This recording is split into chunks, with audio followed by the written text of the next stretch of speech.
Okay, sorry about that. Hold on, did that save anything? When I went back to get my tea or not?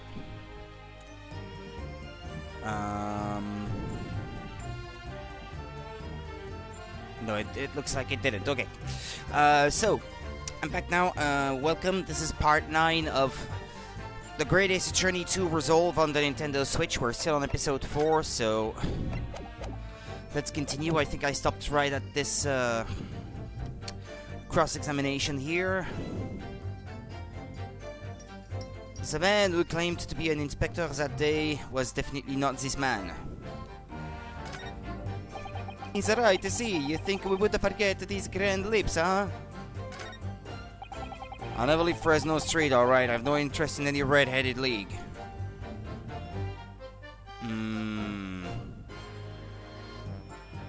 I wonder. I'm all alone in the world, me. I have no kinfolk or nothing. Why would I be involved in something like that? Just look at me, eh? Does it look like I could carry off with this guys with a face like this? Is there something at the scene that could perhaps explain why his lip is like that?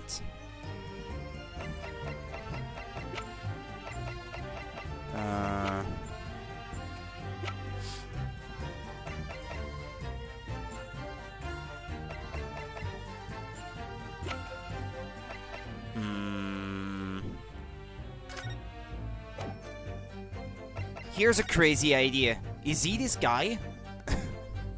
Maybe. Could he be?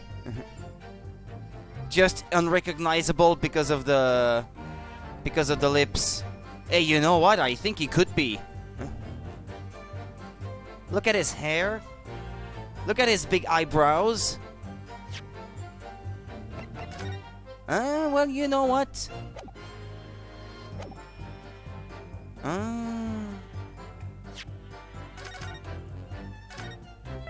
I don't suppose it's gonna be as easy as showing the picture, no?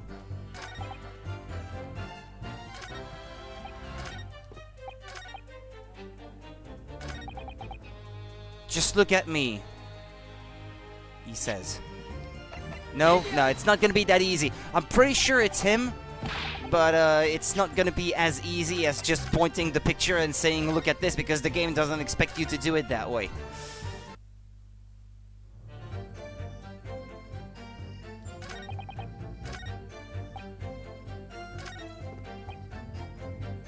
Okay, well, let's start pressing.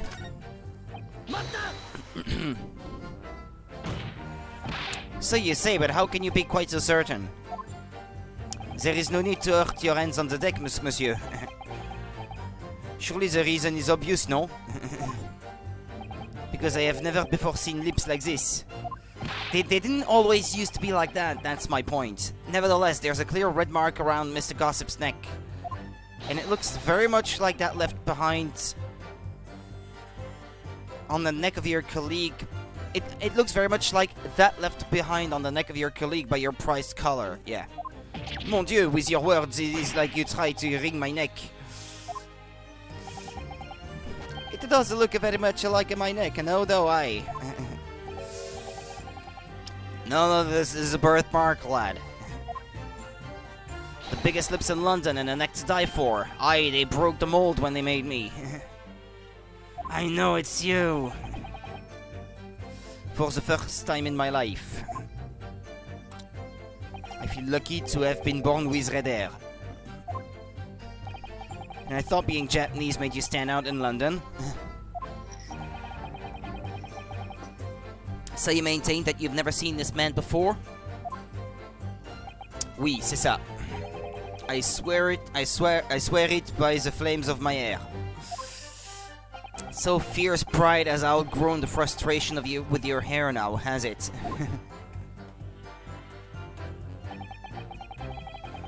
Is it right to say you think we would forget these grand lips, huh? Well, yes, I don't imagine I'll forget those lips in a hurry either. This is what I'm saying. For some reason, it makes me want to eat. How did Fabien call it? An éclair. You know, I've never seen the hair as black as yours before either. Likewise, I'd never seen red hair like yours until I came to Britain. See, maybe it's a national trait, huh? Nazionale, something like that. I don't know how the Italian would say it. Maybe all the people from this man's country have a grand lips. No, lad, I was born right here on Fresno Street, and I've never left. This is the problem, see?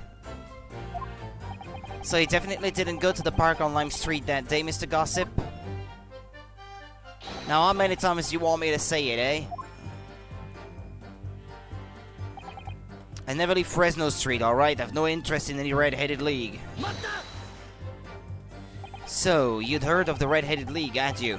You don't get a name like Gossip for nothing, eh? It's my business to know what's going off in town.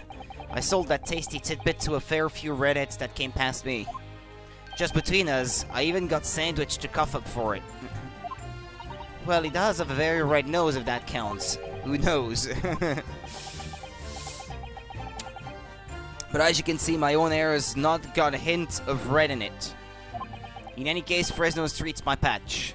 You won't catch me sidling off to some other part of town. No, sir, not likely. Okay, there's something here. Mr. DeRusso. Oui. Can I help you? Does Mr. Gossip's words just now lead you to remember something relevant, perhaps? It was the other day, when I was looking for a place near the park, a small house or something. To be the headquarters of your Red-Headed League, yes?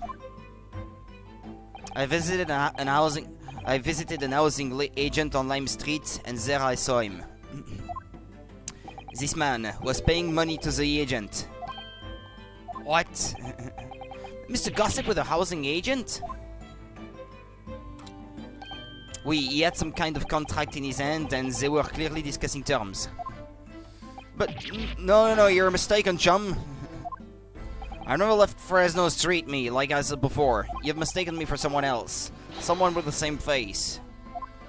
No, the capo is right. I remember it too. He was paying the man with the banknotes. With notes?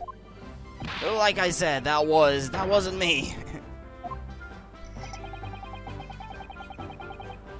I was curious why this man with the dirty clothes had so much money. So I looked at the name on the papers. And what name was written?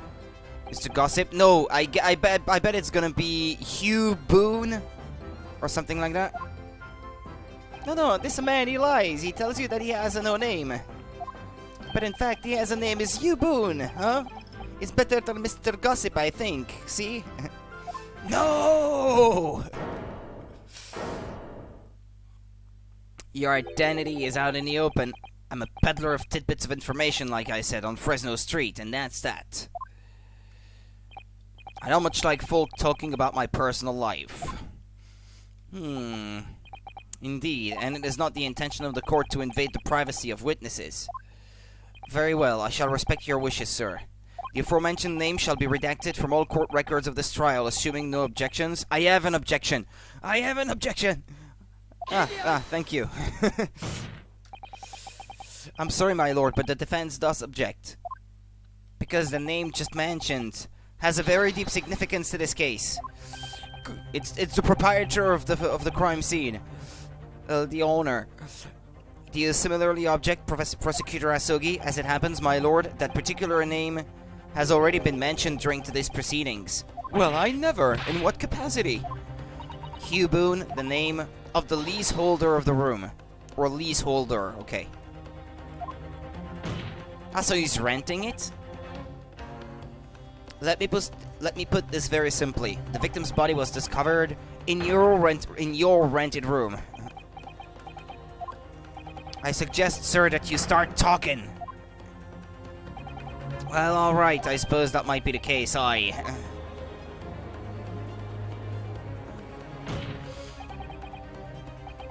So your real name is Hugh Boone? Well, just between us, I don't like to blow me own trumpet, but there's no finer peddler of tidbits in town. So I happen to be able to afford a grubby little room in a falling-down backstreet townhouse. You do?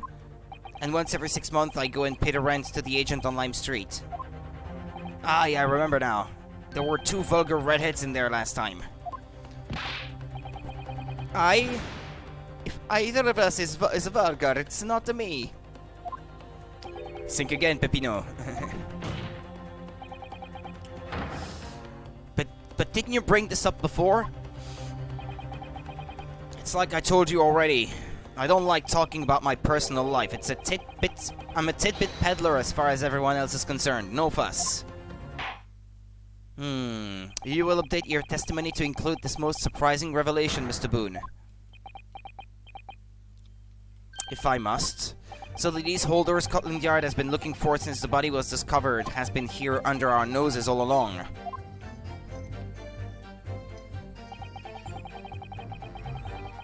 I rent the room where that fellow was found, it's true, for what difference it makes.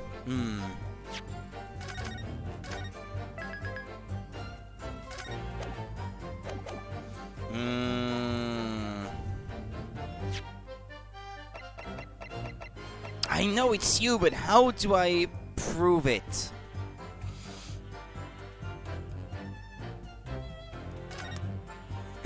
The description even says he appears to have no particularly distinctive facial features.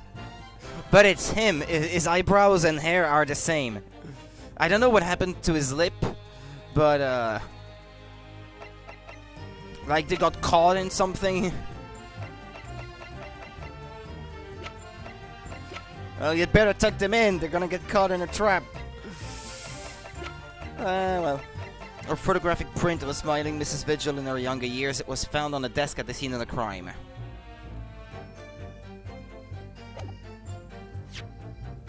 Well, I did just save, no? No?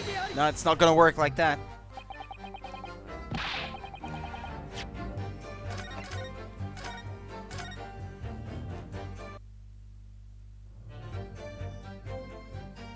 Okay, let's press then. So, you live in that room, presumably, do you?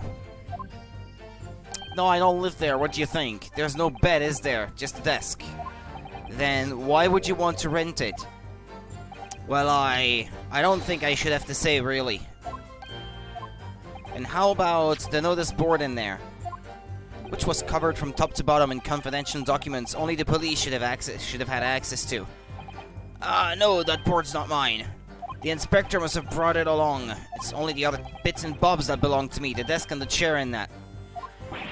People don't generally carry enormous notice boards around with them. The real question is, why was Inspector Gregson killed there in your room? He literally just said that the picture frame belongs to him. He said that everything else on the desk, for example, belongs to him. But not the notice board, so that includes the photo frame. Well, obviously, I've not the faintest idea. I mean, it's causing me no end of bother, to be honest. It seems to me that Mr. Boone would rather as little is known about his room as possible for some reason. Yes, it does come across that way, and more importantly, knowing that the scene of the crime is actually his room completely changes things. In particular, there was one part of his testimony that's really bothering me now. That's how I'm finally going to undo this man.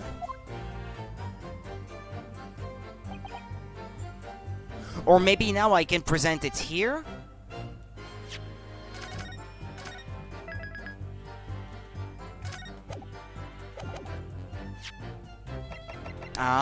It wouldn't have worked before, but now that we know that it's his room, that I pressed on this previous statement, now I know. If you have no kinfolk, as you put it, then explain why it is that among the sparse furnishings, we found this photograph in the room. I presume, as you've been renting the room, that this photograph belongs to you, does it not? Well... Mr. Boone, drop the pretense and tell the court exactly who you really are. I don't know what you mean. I'm a peddler. I keep telling you so. You really don't need to bother with me, please. Just leave it alone. As the man says, leave it alone. Whatever the truth is about this man's life, it has no bearing on this case. Hiri! Because it's simply not possible that he impersonated Inspector Gregson. Hiri! Ah, there we go. How can you be so sure? Just look at the man. No amount of disguise could ever hide those unmissable features. But what if we were to look at this the other way around? What do you mean? Yes, Counsel, what do you mean? Well, there is no denying that Mr. Boone's lip is very prominent indeed. But consider the possibility that his prominent lip is itself part of an elaborate disguise. Then hiding that prominent feature, in other words, revealing his true face, would make an utterly impenetrable disguise. Wouldn't you agree, Mr. Hugh Boone? Or should I say Mr. Vigil?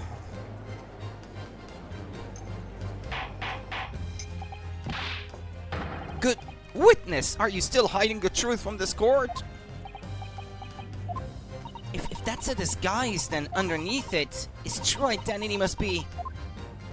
Yes, that's right. There's really only one person he could really be. My lord, the defense believes it can reveal Mr. Boone's true identity to the court. No, please, no. Very well then, counsel. What is the true identity of this peddler who goes simply by the name of Gossip on the street?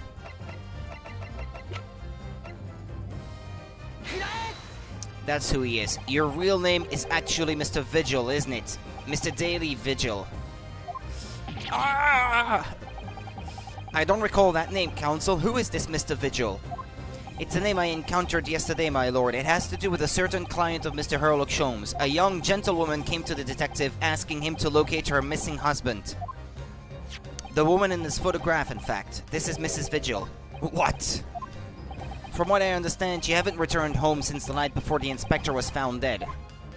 But of course, on that night, you were being held captive by the two red-headed League men. And last night you were put up by the prosecution service in preparation for testifying in this trial, just because we'd been led to believe that you, Miss Venus, and Mr. Sandwich were all homeless.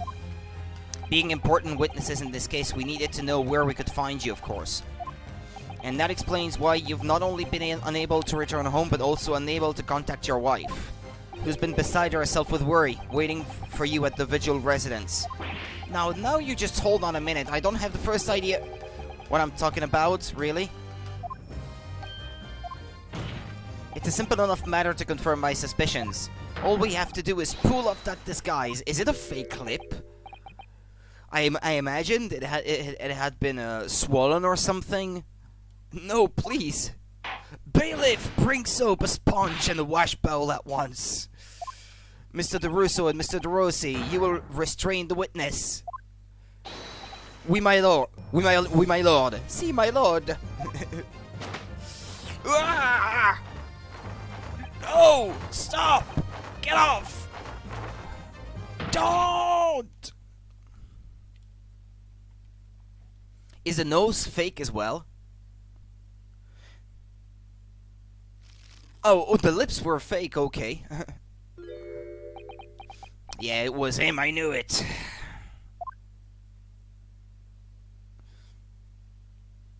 It is him, my lord. This is the man who we captured the night before. We are now seeing your true features, I presume. He even changed clothes. Lift your head, sir, so the court can see your face.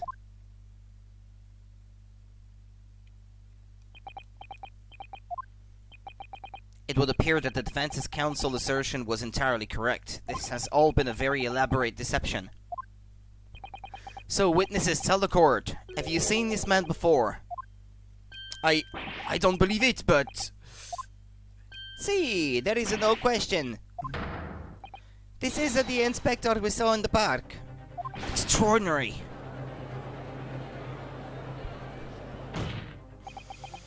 On the day of the Red-Headed League enrollment, the man claiming to be Inspector Gregson who appeared before Mr. DeRusso and Mr. DeRossi in the park was you disguised as the inspector, or rather, was you posing as the inspector and no disguise at all.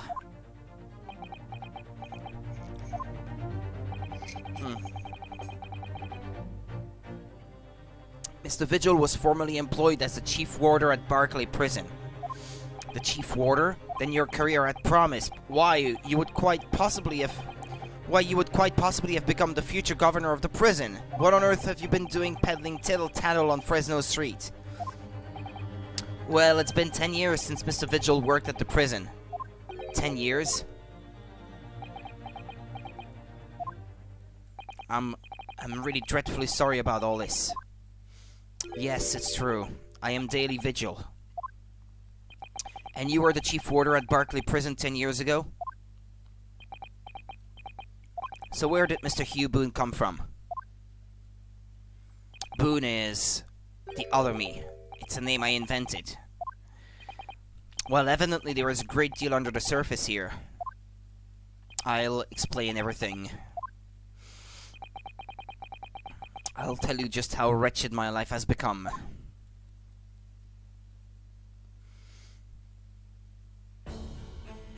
As you say, it was 10 years ago now that my employment as Barclay's chief warder came to an end. Having left the prison service, I searched for some new occupation by which to earn a wage. But times were hard in London, and I found no suitable engagements at all. In desperation one day, I turned my hand at selling wares on Fresno Street. But your wife appears to know nothing of this. She still maintains that you are the chief warder at Barclay Prison.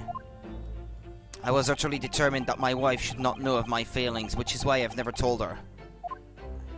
I opened an account at the bank under the name of Hugh Boone, and I rented the cheapest room I could find on Fresno Street.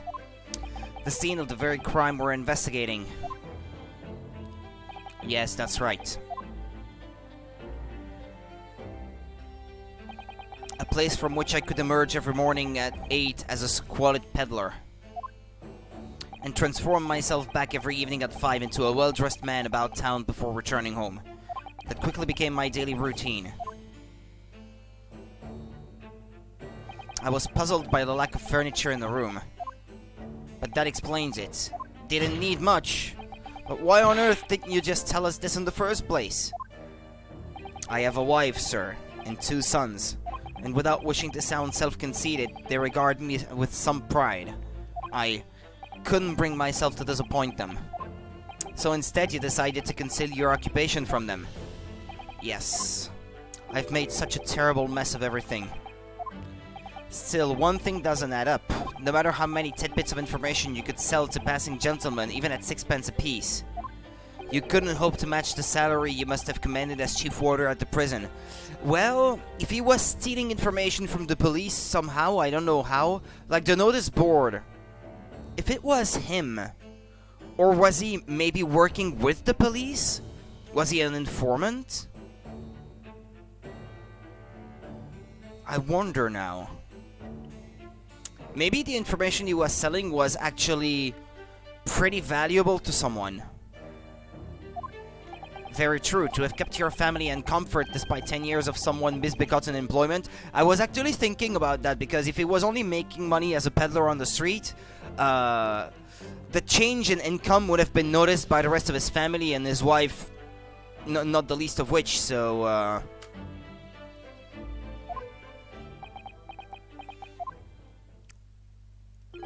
that was all thanks to Inspector Gregson.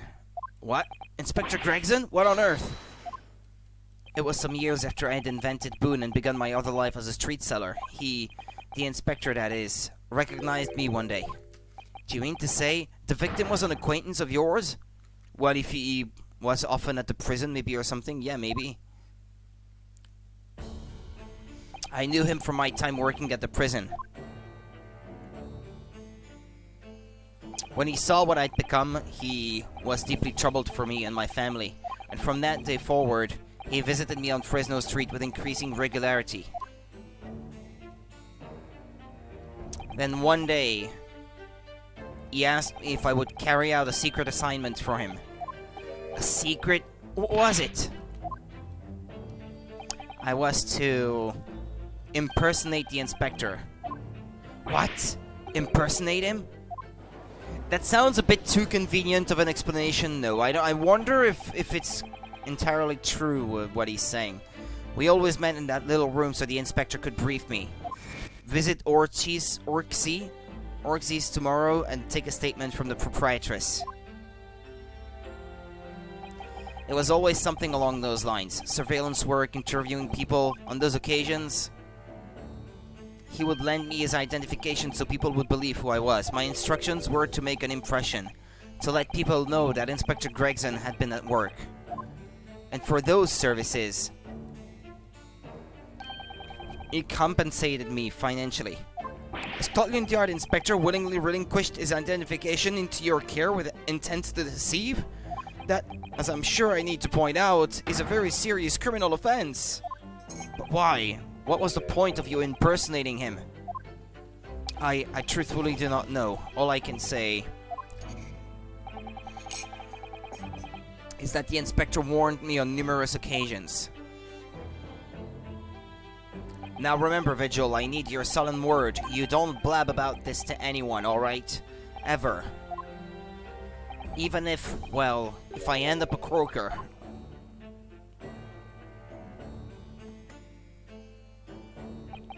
In time, he started to bring papers with him to the room as well. It became something of a second office for him. Of him, or something. So, in fact, the person who declared himself to be Inspector Gregson at the park on Lime Street was really... Yes, it was me, acting on the inspector's orders. As usual, I removed my boon disguise, and then went and instructed to the park armed with the inspector's identification book. It never occurred to me that the bruise on my neck might give me away.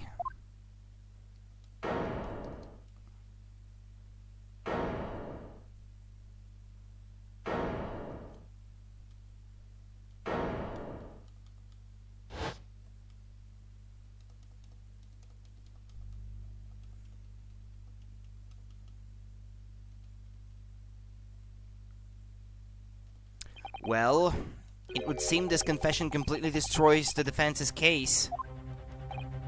Come on! Explain yourself, Prosecutor Asogi. My learned friend's assertion was as follows. He calls me learned friend as well now. The victim was killed at another location on the day before his corpse was discovered, at the hands of these two red-headed League men when they imprisoned the inspector. But no, that can't be. After all, it wasn't the inspector who went to the park that day, it was me. Oh goodness. Finally we have clarity. We had nothing to do with the murder of the inspector.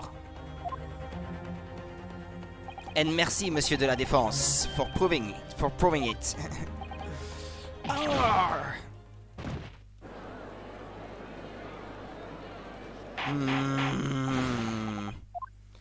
Indeed, it would appear that we have reached a de facto conclusion of sorts. These witnesses had no involvement in the murder of the victim, as proven somewhat ironically by the defense. I hereby call an end to the cross-examination. Mata! Wait a second. I'm not done. Give me another chance.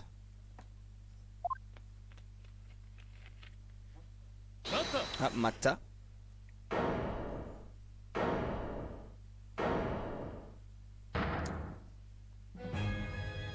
Pardon me, my lord, but with your permission, I would like to pose one further question to the witness. Kazuma? What question, counsel? It concerns the events of 10 years ago. I believe you would have been present at a very significant execution that was carried out at the time. 10 years ago? The execution of the professor, Genshin Asogi. I want to know exactly what your involvement was. Oh, answer me, man. One moment, counsel. Is this related to the current case? Naturally. It is the prosecution's belief that this case and the events of 10 years ago are inextricably linked. Does the defense concur, counsel? Kazuma, you're not yourself. You're not as calm and collected as usual. Poor Kazuma-sama, no wonder he's acting this way. Mr. Vigil's memories of what happened 10 years ago would tell the tale of Genshin Asogi's last moments, his own father. I know, I do understand that, but even so. He helped with the deception about him not getting hung or something. No, Prosecutor Asogi.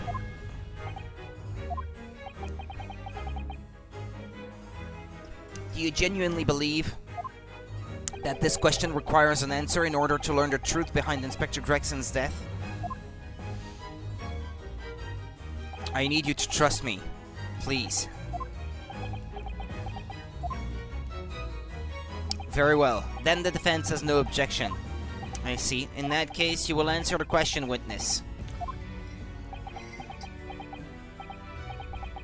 The truth is, I remember very little of that time. You've forgotten? I'm sorry to say, yes. As I said, I resigned from my role at the prison 10 years ago. But for some peculiar reason, my memory of the events leading up to that moment is extremely hazy. Well, ain't that convenient? Does that not strike you as strange, Mr. Naruhodo? Sorry, well, 10 years is a long time, but to have forgotten the reason why you left such an important job? Yes, you're right. And not only that, Mr. Vigil's claim contradicts what we already know. The human spirit is a fragile thing. It's broken all too easily, which is why we have a tendency to wrap it up for protection. Sorry? The human spirit? I'm afraid I don't understand what you mean. When we experience pain and suffering that we feel unable to bear, we block it out, obliterate it from our memories, seal it away. But it never truly leaves us. If the seal is broken, the memories resurface, and when they do, that fragile spirit may finally be crushed. But I really don't... Kazuma-sama. But if it must be crushed, then so be it, because the truth will not stay buried. It's coming out, one way or another. Right, now I understand. It's clear what his intentions are. He means to expose the truth at any cost. Perhaps if I pointed out the contradiction in what Mr. Vigil claimed earlier, it might cause some crucial memories to return to him, but should I? Should I present the evidence or not? I have no idea how this is going to go, but this is a court of law, and I have a duty to pursue the truth. Mr. Vigil, I'd like you to look at this. Evidence that clearly contradicts your version of events. Is it this one? No, wait, this one.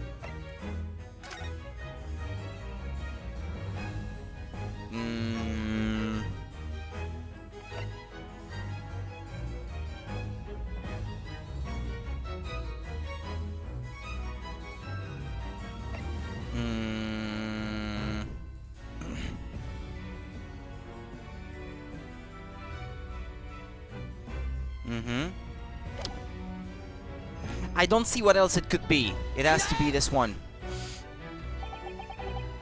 Just a few moments ago, you made the following statement. I resigned from my role at the prison 10 years ago. Well, yes. In other words, you claim to have left the post of Chief Warder of your own volition. Well, yes, of course. Why? Tell me. Do you remember seeing this document before? No, I don't. This is a dismissal notice ordering the immediate termination of a prison staff member's employment. A dismissal notice? And the name on the notice is yours, Mr. Vigil. What? What? It's mine? So you didn't resign from the prison service at all? For some reason you were dismissed as Chief Warder from Barclay. No, there's been some mistake. I'm sure I tendered my resignation. This dismissal notice is nonsense. Isn't it? If you were forcibly dismissed, there must have been good reason. Clearly, you did something. Mr. Vigil, it's time to break the seal and have you remember. He's not pretending, he's really not remembering. According to the few remaining records, the final execution that you supervised was on 17th June 10 years ago, and on that day, something very serious took place at Barclay Prison. 17th of June. Was that the professor's execution? Professor? As you were the chief warder at the time, it stands to reason that you would have been present throughout the proceedings. It does sound familiar. And yet, that execution never took place. The convict, ostensibly executed earlier that day, later re-emerged from his grave.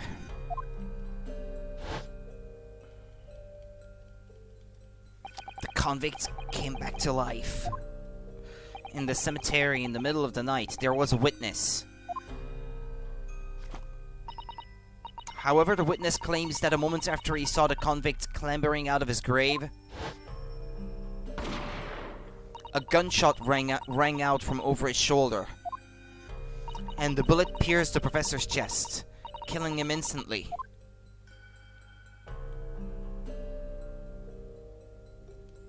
Those may have been the professor's actual last moments. Yes, yes. Seeing as you were in charge of overseeing executions at the time, you must know the truth about what really happened. It's in your head, somewhere deep down. Well, Chief Warder Daily Vigil, I know there are memories in your head that can't explain what happened on the 17th of June, 10 years ago. And now it's time for you to drag them up.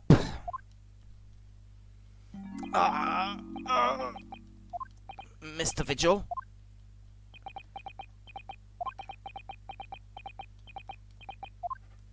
Yes, the whole prison, it was complete chaos. The prisoner escaped. He was killed in the cemetery. The shocking news ripped through Barclay like a hurricane. What?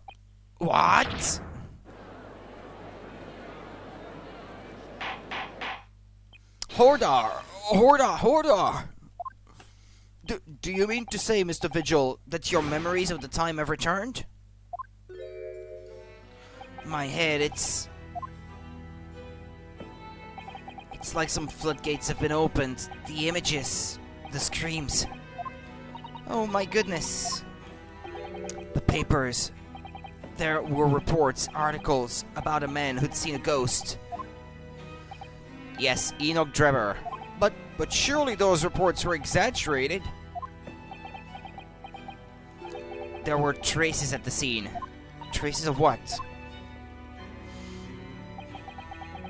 In Lowgate Cemetery at plot number 139. Blood. Lots of blood. That's where the man was buried, of course. Obviously, something terrible had happened there. The depth of conspiracy and depravity from which this tale is emerging are quite staggering. I've reviewed the police records from that time extensively. A thorough investigation was conducted by Scotland Yard to ascertain how the convict managed to escape in the first place. And the conclusion reached by the investigating team was that a member of the prison staff must have been involved. Are you suggesting that a prison warder abetted the man's bid for freedom? Yes, and I was suspected of doing it. Of using that mass murderer's execution as a way to help him escape. You did what? I remember now. The horror of it all is coming back to me. One evening, a few days after the execution, some detectives came to the prison. I was called to the governor's office at the top of the watchtower.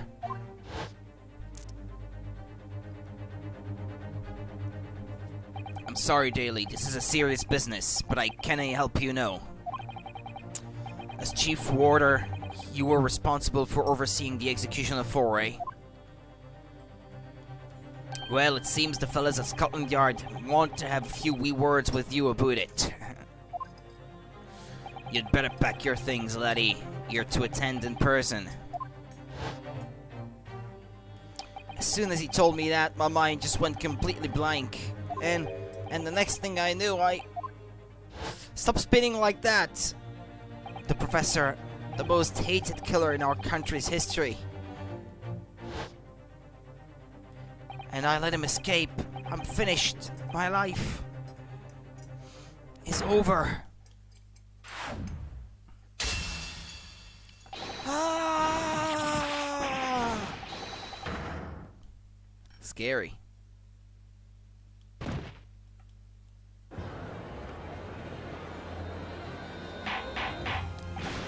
Why did you let him escape? Because he was innocent? Order! Bailiff, fetch a doctor at once! Court is adjourned for today with immediate effect. Put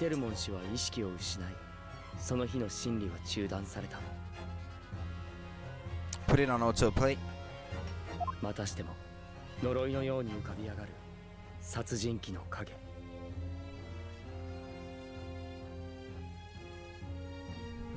バンジークス卿、ミテルモン氏、アソーギ、そしてグレグソン刑事。Miteru is his name instead of Vigil. 彼らを縛り付ける重い鎖は過去からの闇を引きずっている。そこに光をもたらす奇跡は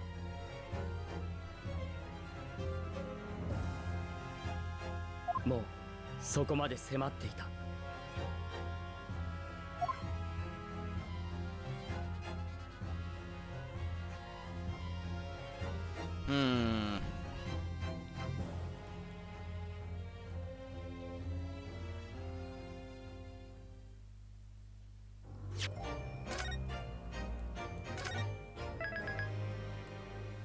Investigation Part 2.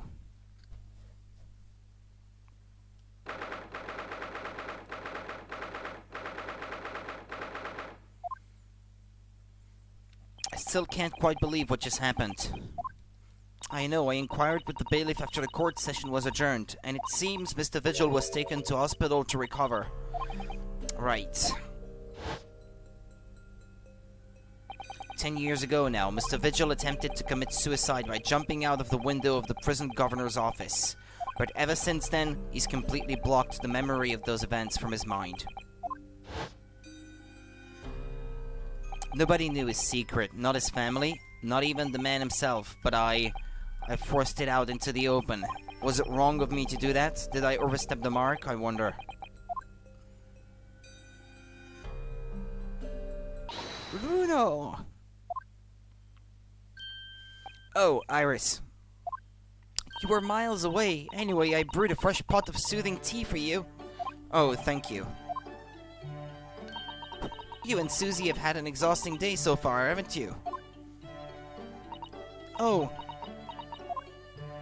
Thank you, Iris. How thoughtful of you.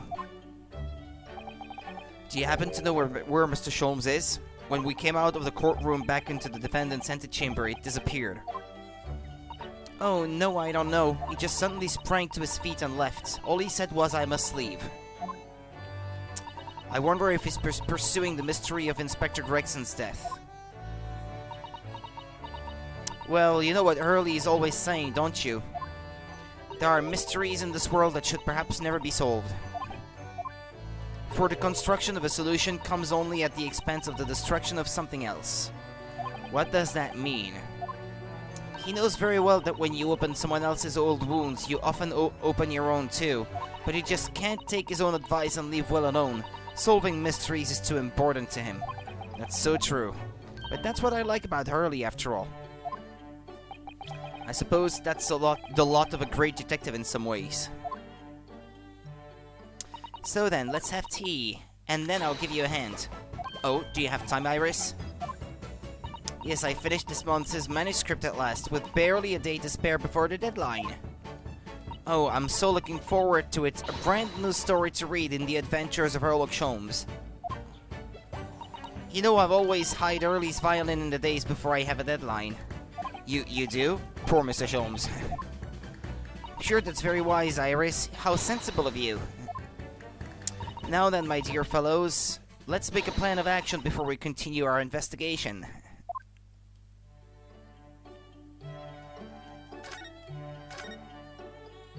So, how did it go in court this morning?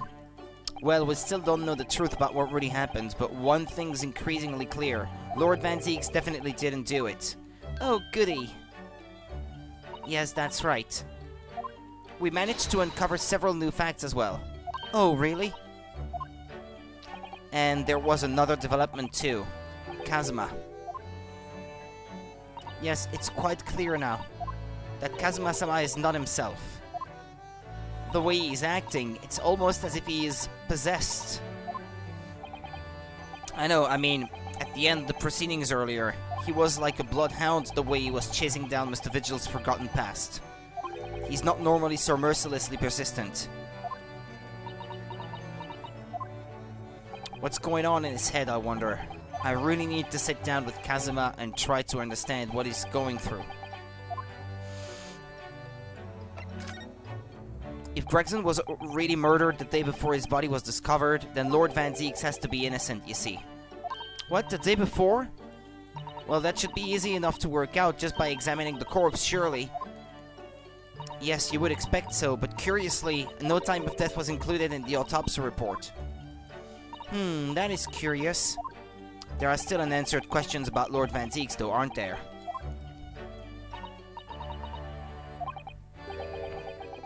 I mean, what was he doing there on Fresno Street that day in the first place? Well, according to the man's testimony, he said he was investigating Inspector Gregson, didn't he? And it turns out that little room was actually the inspector's secret office. Oh, that sounds like it has all the makings of a wonderfully devilish plot. But then, why was that notice board in there covered in all those particular papers? Papers about cases with a link to the Reaper. I'm starting to get a bad feeling about all this. Oh dear, that sounds more like something horribly devilish. We must start by looking into Inspector Gregson's movements of late. Gregsy. I never imagined I might have to be investigating an inspector's movements. Well, according to the entry in this diary, he was carrying out an incognito investigation of the Red-Headed League the day before his death. Oh, you mean he was doing the same as early? Well, Mr. Sholmes was trying to apply, whereas the inspector was supposed to be investigating. I do wish it had been the other way around.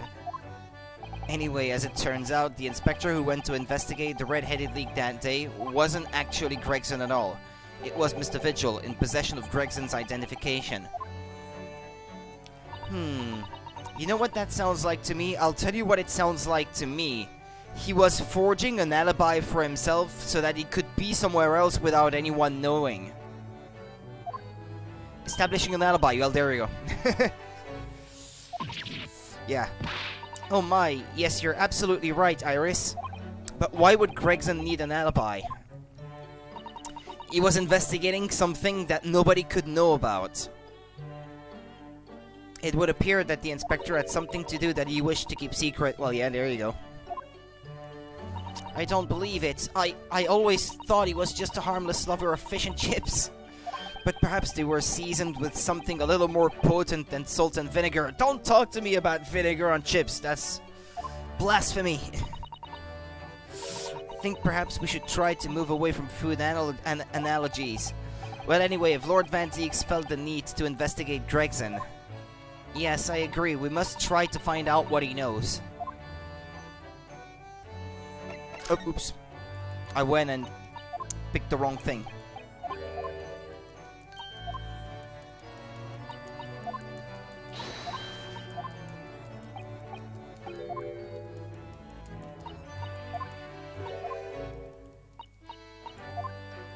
Come on!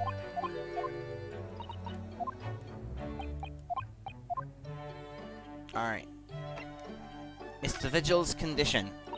Vigil, you say? Isn't that the name of the lady who came to visit Hurley yesterday? That's right, to ask Mr. Sholmes if he would help her to find her missing husband. Only Mr. Sholmes completely passed the buck to us. Actually, didn't you say that Mr. Vigil had been taken to hospital? Do you know which one? Ah, it's Saint Sinners. I'm starting to wonder why... I'm starting to wonder if all the other hospitals in London have closed down. But that's amazing, Bruno. You found the lady's husband already. Well, I suppose I have, by accident. And 10 years ago, while Mr. Vigil was the chief warder at the prison, he was responsible for overseeing the professor's incarceration. No! So when the convict escaped, he was held responsible and immediately dismissed. Sometimes I really don't want to grow up. There's more. For 10 years after that, while he was ostensibly working as a peddler, he also had another secret job. He was paid by Gregson to be a stand-in, to impersonate the inspector. To impersonate Gregsy? But why? I have absolutely no idea. Jeannie was right. I'm starting to think all adults are up to no good now. Including you, Bruno. I haven't paid anyone to impersonate me. Yet. That means he has ties to the professor and to Inspector Gregson, though. So I do think we ought to pay a visit to Mr. Vigil, don't you? Back to St. Sinners, then.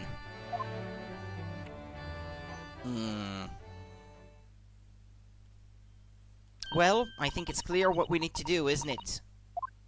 Let us investigate, my dear fellows. Oh, Iris, you're even more enthusiastic than usual today. If anyone has anything to hide, my special Wilson shooting iron will soon set them straight.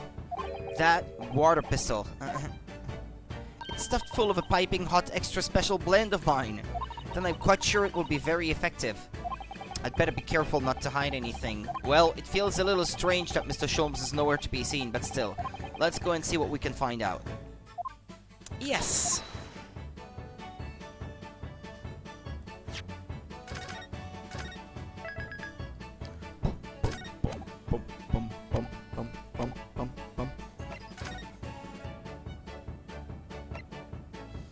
Great Waterloo Hotel. I can't go there. I can't go to the prison governor's office. I can't go to the prison. Fresno Street room.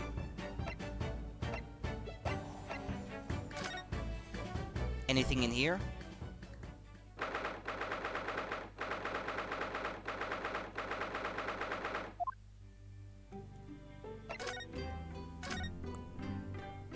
You're alright, Mr. Naruhodo. It's rather unusual to find ourselves here in the middle of our investigations. It's just occurred to me that I might have forgotten something when we left this morning. Please don't worry. As long as you continue to investigate thoroughly, you won't go far wrong. Oh, yes, of course. I must get back to work as soon as possible. Oh, okay. I just wanted to explore the possibilities here.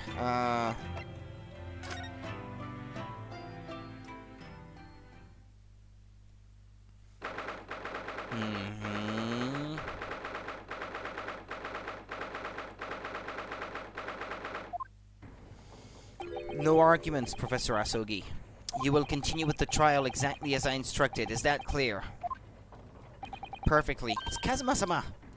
Defying Lord Strongheart by the sound of it. He never did know when to back down.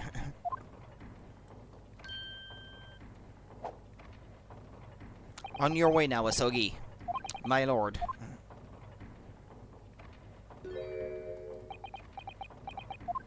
Kazuma. He's been told to drop the questions about the death of his father. Probably. I could see it being that way. He left without saying a word. Yes, what are you doing here? Oh, I was just hoping to ask you a few questions if you wouldn't mind. I wanted Vanzeks' trial concluded today.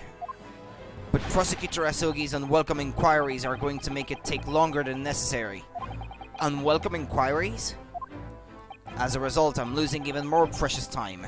Currently 2 hours, 55 minutes and 41 seconds. 42. 43. Then we must resolve everything before 3 hours have passed, Mr. Naruhodo. In the miraculous not even 5 minutes? Anyway, I can't let the man's obvious bad mood put me off. I need information.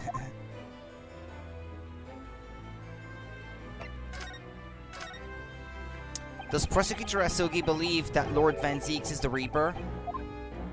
I wouldn't know.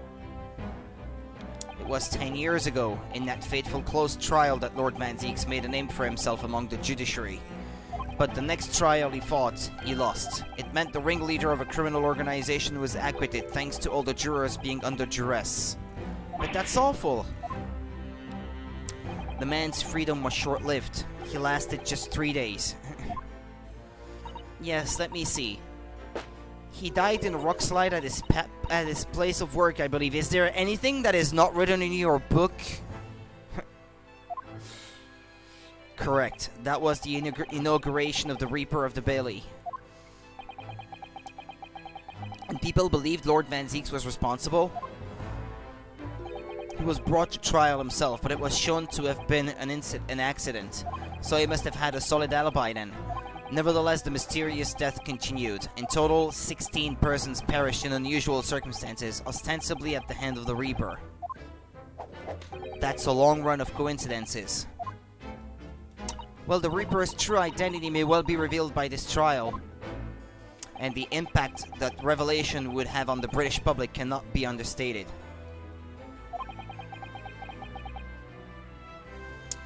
Is that why it's a closed trial? Precisely. This country hasn't seen a closed trial for 10 years, so the last one was the professor's, the trial of Genshin Asogi. Correct. Actually, we heard that originally you were going to prosecute that trial yourself, Lord Strongheart. Vanzeks entreated me to relinquish the prosecution to him, that he might avenge his brother's death. And here we are, 10 years later. With the son of the man Vanzeks had condemned, now looking to avenge his father's death in the same way.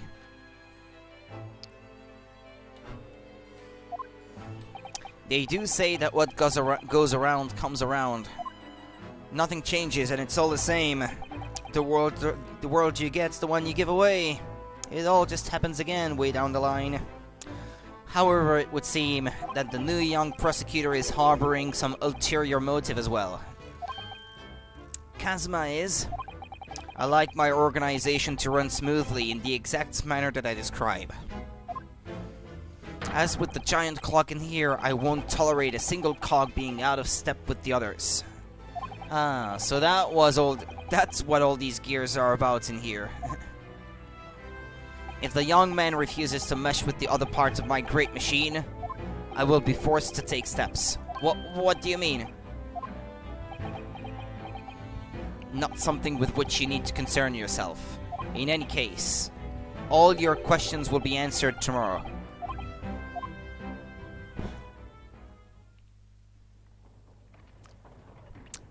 I'm willing to bet something that there will come a time in the trial or something where Asogi will want to press something, but because of his orders he won't be able to. But maybe even if it wouldn't be good for me, I would have to do it myself for Kazuma, because I did not receive such orders as to back down as far as this case is concerned. I could see it happening that way. Now I shall have to ask you to excuse me. As of this moment, I've been delayed from attending my next meeting by precisely 3 hours. Oh my, that is a long time. And I hold you entirely responsible, even though we miraculously managed to fit everything into not even 5 minutes. I wonder if you might agree to us, talking with Prosecutor Asogi. Discussions between the defense and the prosecution outside of the courtroom are generally frowned upon. However, I will make an exception in this case. Now go. You can find him in his office. Oh, thank you.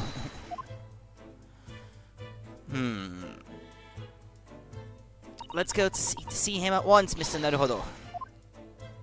Kazuma's my best friend in the world, but I'm really not at all sure I know how to talk to him at the moment.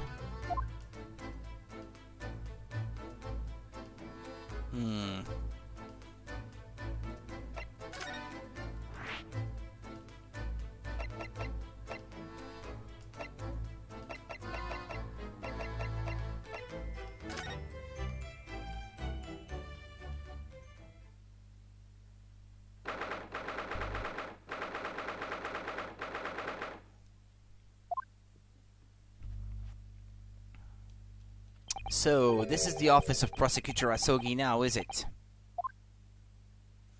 Kazuma-sama is doing so well for himself. Even though he's always forced to kneel on the floor Japanese style in that dark corner. It's his habit to sit Seiza style whenever he's working. Oh, is that how you say it? I've never heard that before. Seiza. Well, it looks like our journey here was wasted. The prosecutor appears to be out. Perhaps we should discuss things with another prosecutor we know first?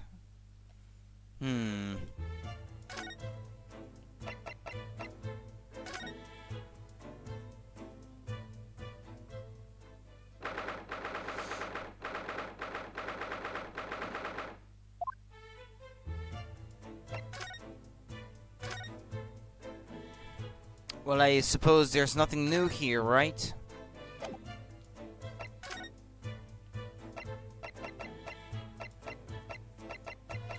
Okay, well that leaves only the prison and Mr. Vigil's hospital bed then.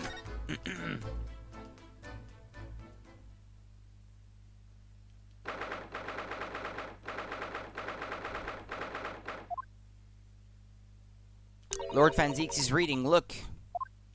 He doesn't seem like he wants visitors, does he? But he must have noticed that we're here, surely.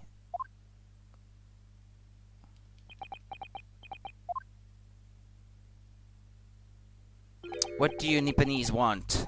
That's no way to greet the lawyer who's trying his hardest to prove your innocence, is it? Perhaps not. I apologize. So, what can I do for you, Mr. Naruhodo? Lord Vanzeks, speaking earnestly. Oh, the fog will lift over London for the first time in months tomorrow. This does feel very, very strange. I must say I was impressed. Oh, well, thank you. Not by you, by your fellow Nipponese, your prosecutor friend. Oh, I see, yes. It's sardonic, don't you think, for a man such as me, so loathing of the Nipponese, to be entirely at the mercy of the two of you? I suppose it's retribution for having played the part of the Reaper all these years. Played the part?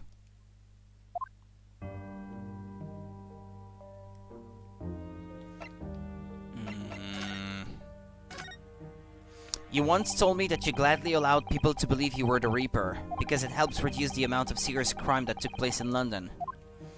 If keeping quiet and playing the part benefits the cause, a cause I myself am committed to pursuing, then why would I choose to say anything? But the henchman of a criminal killed by the Reaper attacked you only the other day, and that was just the most recent of many attempts on your life, wasn't it?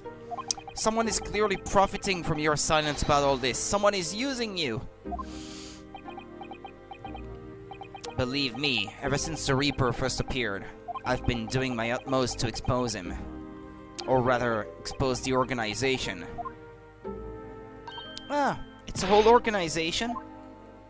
It's inconceivable that all those accidents were orchestrated by one man. No, the Reaper always appears to have very accurate information about the accused in each case. Someone is leaking information? Maybe in the police or something? Which can only mean that somebody at Scotland Yard is involved. Yeah. Someone at... You can't mean... It's taken me many years, but I finally identified the central figure in this Reaper organization. Tobias Gregson. No! Gregson the Reaper?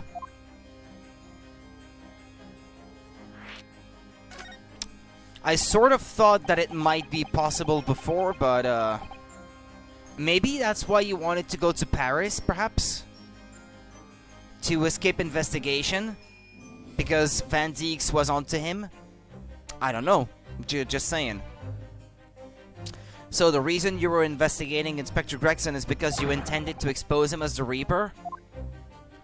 As I said, the Reaper of the Bailey is no single person. It's a highly secret organization with close ties to Scotland Yard.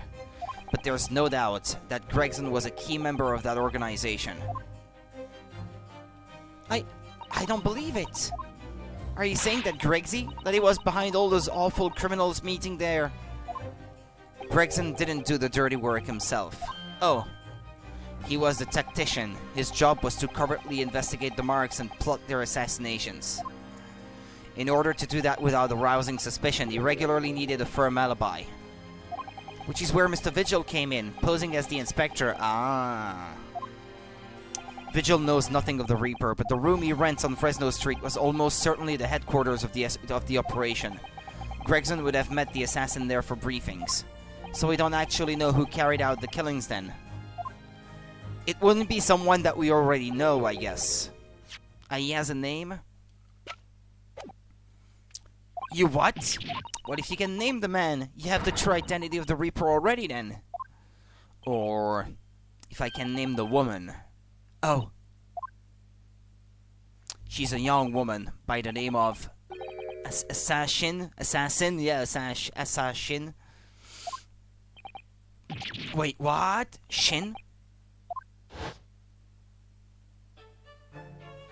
Miss Assassin? The true name of a terrifying killer I know only too well.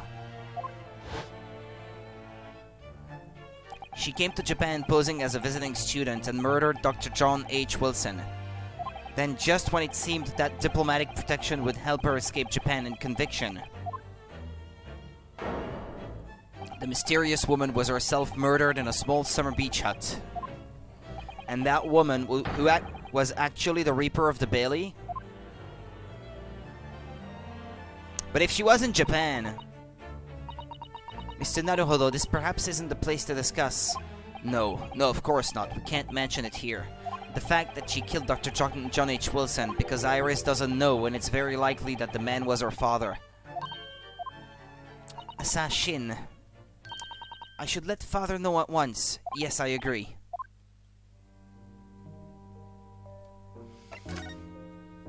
Kazuma, isn't it? Kazuma Asogi, you say he's a friend of yours. My best friend. He's the whole reason I got to come to Britain. It was all on his merits. I have nothing but respect for him. Yes, I understand that only the very best students are selected for such opportunities. And I had a fine demonstration of how sharp he is in the proceedings earlier today. He missed nothing. In fact, his flawless performance very much reminded me of his father. Genshin Asogi, the professor. It's true that the aristocracy at the time was the root of numerous grave societal problems. They were abusing their power, playing with the common man as pawns in politics, in economics, and war. In many ways, Asogi was carving out a canker from society that we British couldn't deal with ourselves. I see. But that's precisely why it makes no sense. Clint Vanzeks was a noble and upstanding man. He wasn't corrupt. Why did that damned Nipponese have to go and take my brother's life? Maybe he didn't. Maybe it was already Assassin at the time, I don't know. But no, because she... Well, then again, she went after real criminals, didn't she? So, in spite of having once saved mine. He saved your life? How did that happen?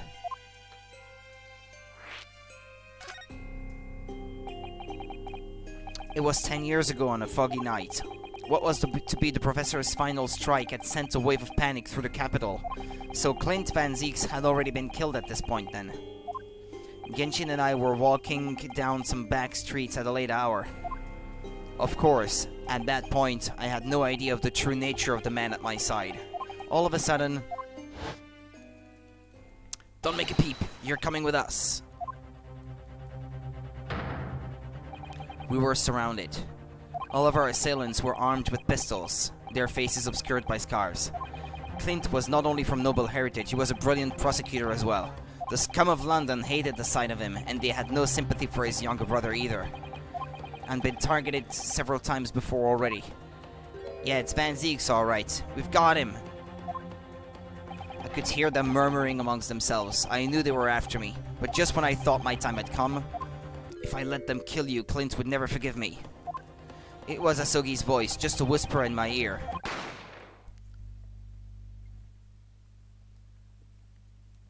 After that, I don't remember exactly what happened.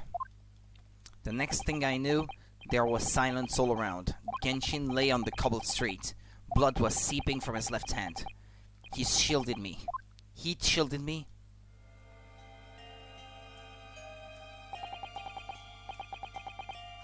Yeah.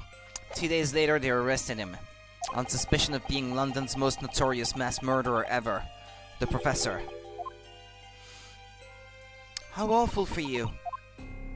All at once, I lost the brother I revered, and the foreign friend I held in such high regard.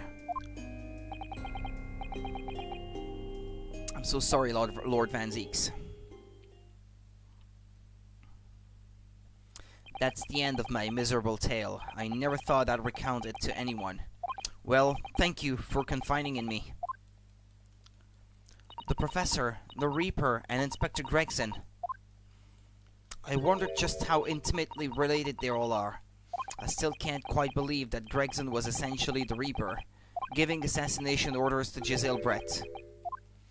Mr. Naruhodo, let's go and inform my father. I'm sure our government will want to hear about this new information. Oh, that means I get to meet your daddy, Susie? Hooray! Yes, alright. Let's head back to the Great Waterloo Hotel then.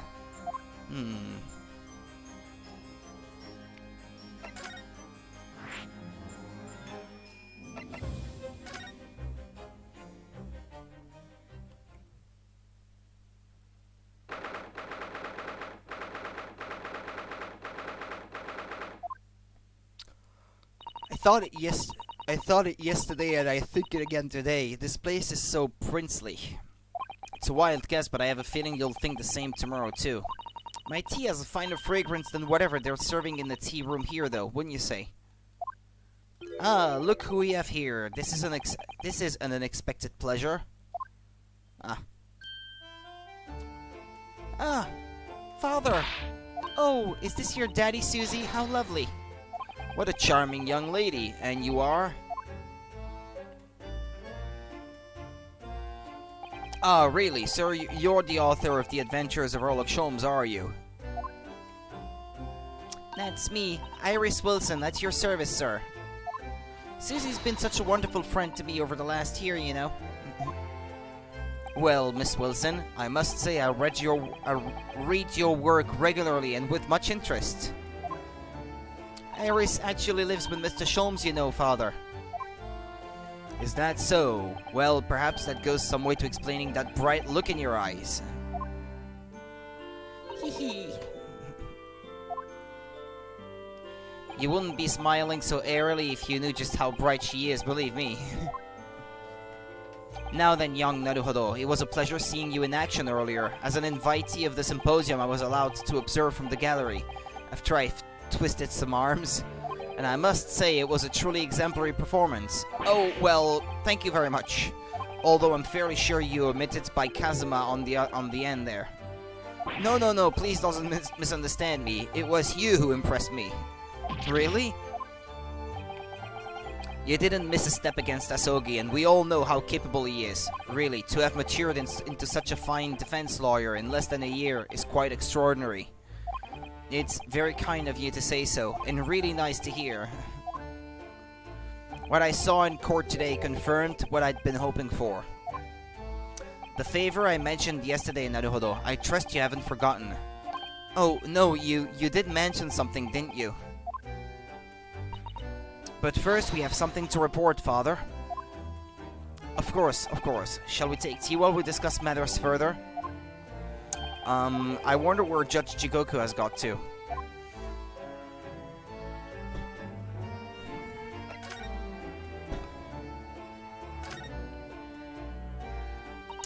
Father, do you know about the so-called Reaper of the Bailey? I've heard rumors. Some members of the judiciary explained it all to me yesterday.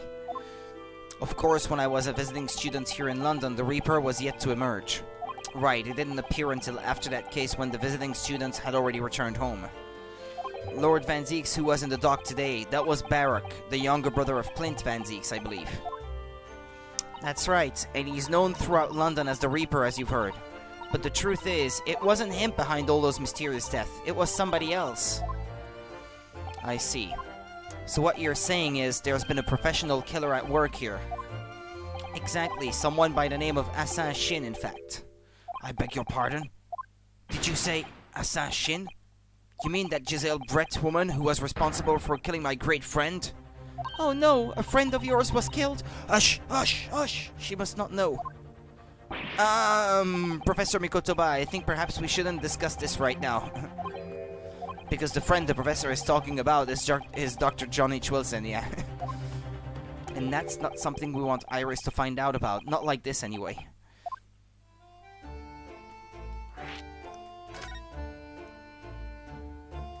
Ah, I've just remembered something. Biscuits! This hotel has the most delicious looking biscuits. That was rather out of the blue. She's doing this deliberately. I think I'll go and see if I can purchase some. I wonder, would you like to come too, Iris? Oh, yes. You just tried to leave me behind.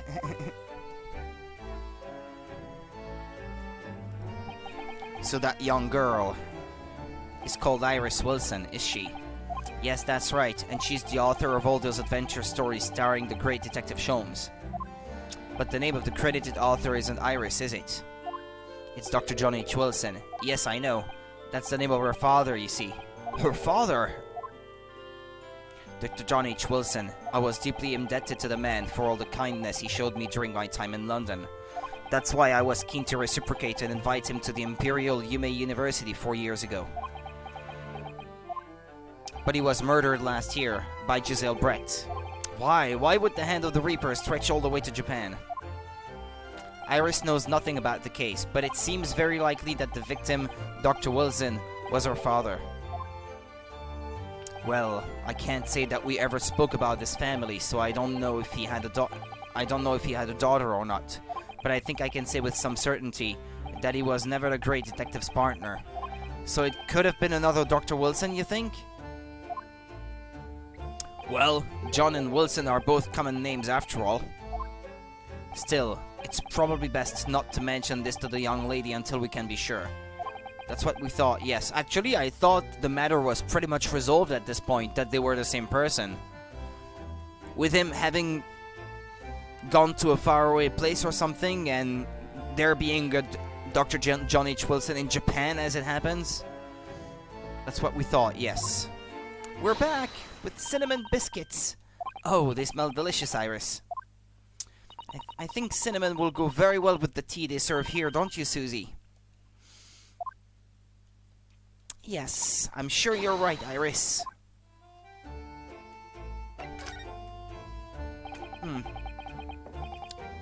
My own tea is pretty good too. I haven't seen Judge Jigoku for a while. Have you? Guilty! Ha ha ha ha ha! But that guilty is still ringing in my ears. No, now you mention it, I haven't seen him since this morning either. I suppose since the symposium's opening was postponed, he'll have gone to explore at the Great Exhibition.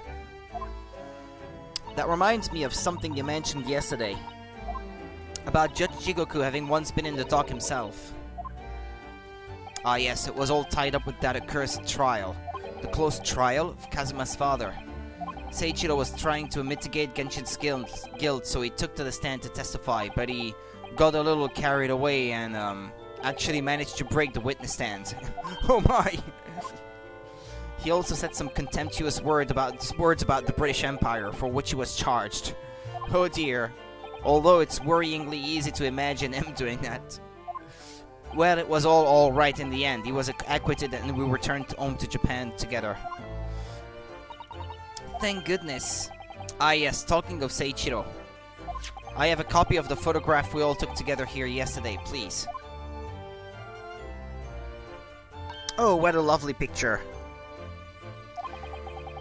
It certainly seems to shout, "We've arrived in Britain." The commemorative photograph has been entered into the court record. None of us had any idea what was coming when we took that, did we? No, that's true. The favor? So, you mentioned the favor that you'd like to ask me? Well, this fateful trial that you're fighting, one way or another, it will be over before long. And when it is, I'd like you to accompany me back to Japan. What? You want me to do... What? Father, what's the meaning of this? Now, Sasato, you should understand. You've seen how our courts work firsthand. Japan's judicial system is in its infancy, especially when it comes to defense. Oh, you mean the Supreme Court of Judicature is in desperate need of a good defense lawyer, as soon as possible. Really quite urgently, in fact. But I've not even been in London a year yet. I've read all of Sasato's reports. I'm well aware of your extraordinary talents. And having seen you in action with my own eyes earlier today, there's no question. You, Naruhodo, are precisely the man our country needs. Why is he trying to take me away? So you'd be leaving then, Rudo? But then, what am I supposed to do, Father? You came here to serve as Asogi's judicial assistant. Oh yes, she's supposed to be Kazuma's assistant. Our government is still in the process of deciding how best to deal with this situation, though. You've always chosen your own path, Sasato, and I trust your judgment. In this matter also. Father! Please, the pair of you, don't look so downcast. It's merely a suggestion, you understand. A hope, if I'm honest, but I won't force you. All I ask is that you consider it, and come to a decision by the time this trial concludes. Yes, alright. You won't leave, will you, Runo?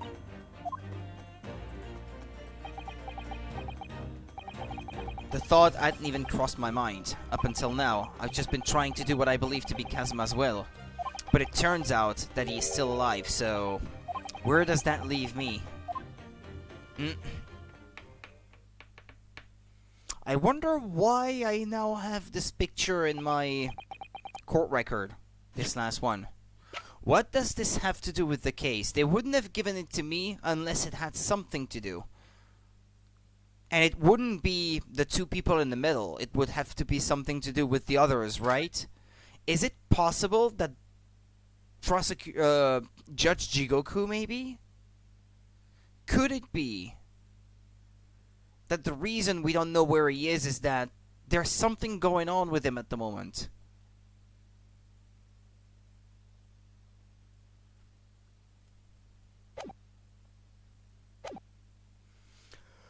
Well, if you'll excuse me now, I need to telegram government ministers and the Japanese police with this information about Assassin. Of course, Father. Thank you. I look forward to the next month installment, Miss Wilson. Oh, good, and please do come to Baker Street sometime, won't you? We'd love to entertain you. I would be delighted. The best of luck for tomorrow, Naruhodo, and give my suggestion your full consideration, won't you? Yes, I will. Going back home.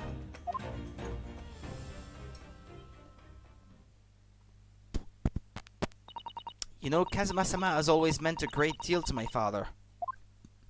I'm sure he'd love the chance to meet with him and talk to him about all of this. Yes, no doubt. Assassin. Of course, it's so obvious. How could I have neglected to consider the possibility before now? Ah! Mr. Sholmes! Early! Where have you been? Why, I joined you all for tea, of course. What an extraordinary question. I didn't notice you at all. No matter, no matter. Anyway, to more pressing concerns. Mr. Naruhodo. Oh, yes. I must dispatch a telegram to your country at once. It is a matter of much urgency. To Japan, you mean? Tell me, to whom can I entrust the task? Quickly now, who? Well... my father has just now left to send a telegram to the Imperial Police Bureau of Japan himself. I see. Well, he looks reliable enough for a bearded fellow. I don't think what father sports could be considered a beard, Mr. Sholmes. There's not a moment to lose. Kindly ask your trusty unshaven father to see this sent. I will, but what is it? No questions at this time, if you please, Mr. Sato. All we can do is pray. That for once, my deduction is alright. Alright, Ori? Oh, I think it's alright if you pronounce that right.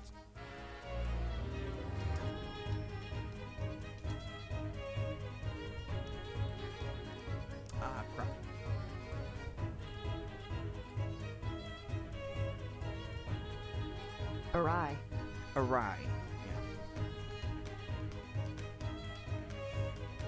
Yeah. So he wishes to be wrong?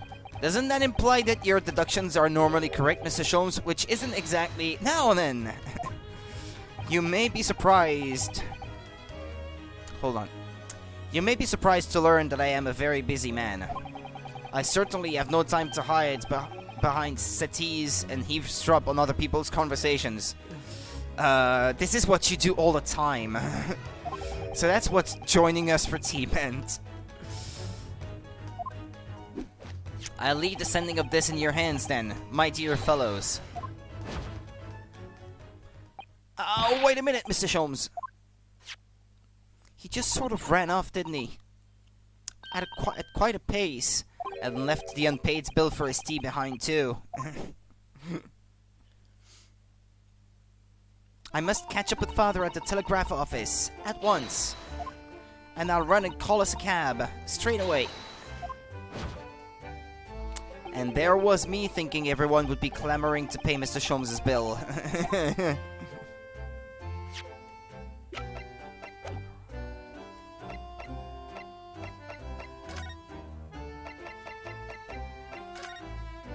Is he back now by any chance?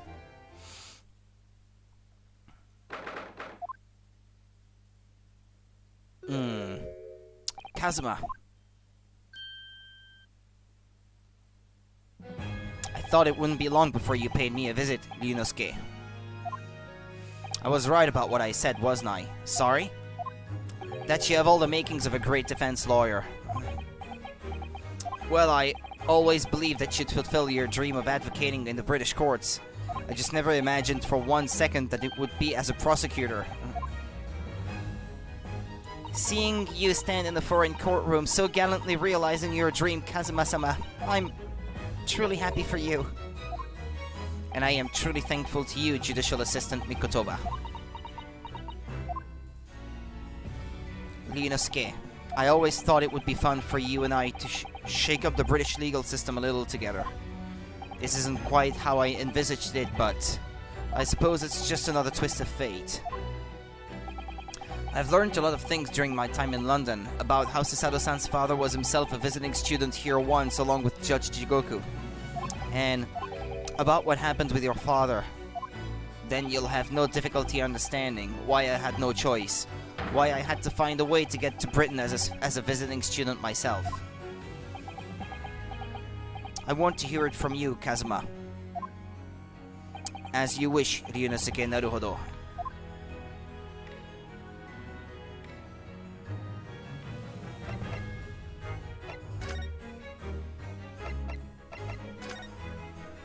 It's getting on for a year now since what happened on the SS Buria.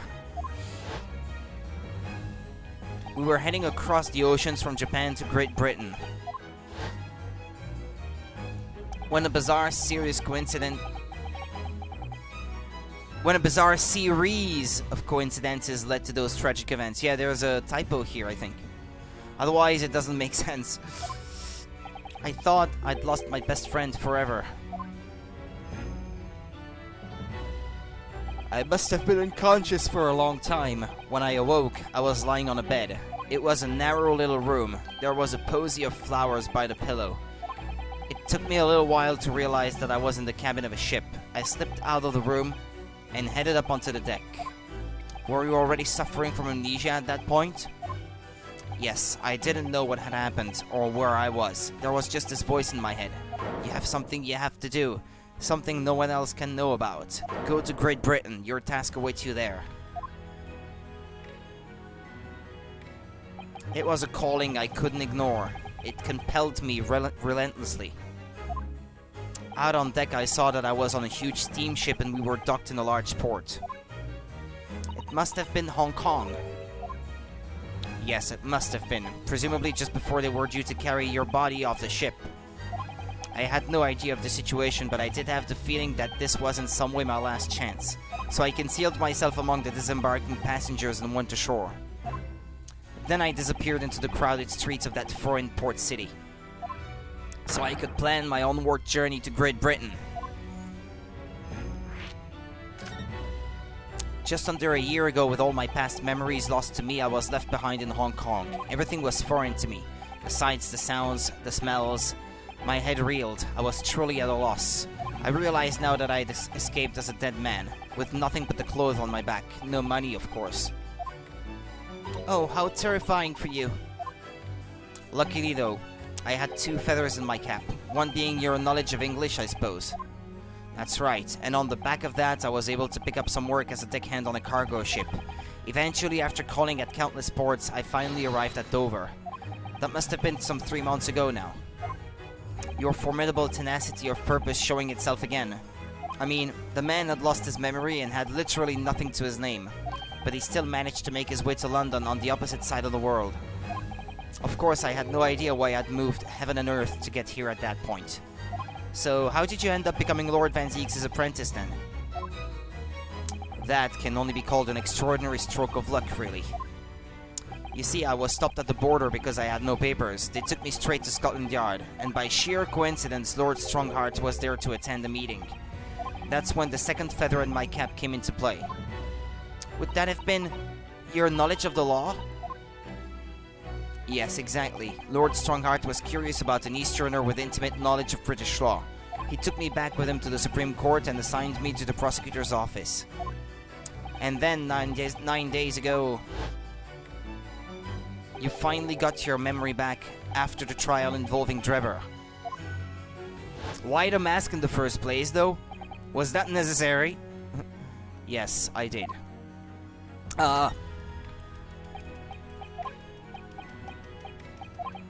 I went ahead and pressed A again when I didn't mean to.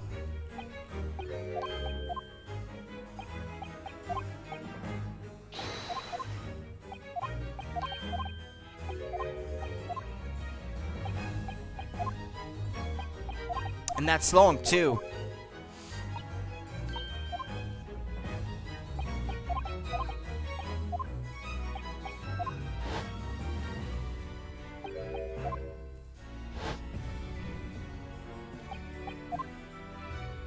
Okay. Your father Genshin.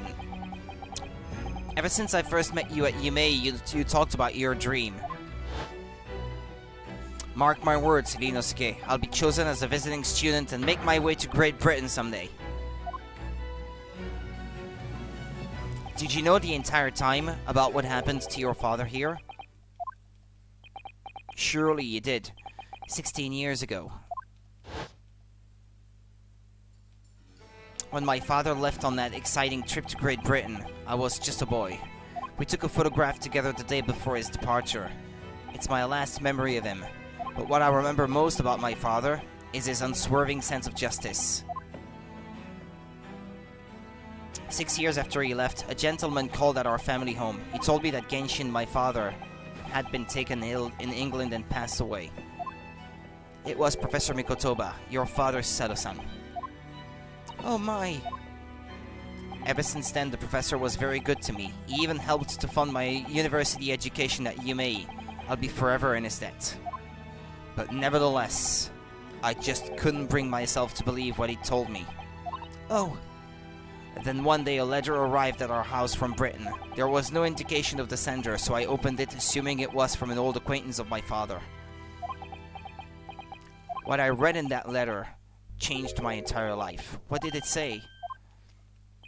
It said that my father had been a mass murderer, and the writer cursed the Asogi name. Oh no! As a result of that letter, I found out what had been hidden from me all those years.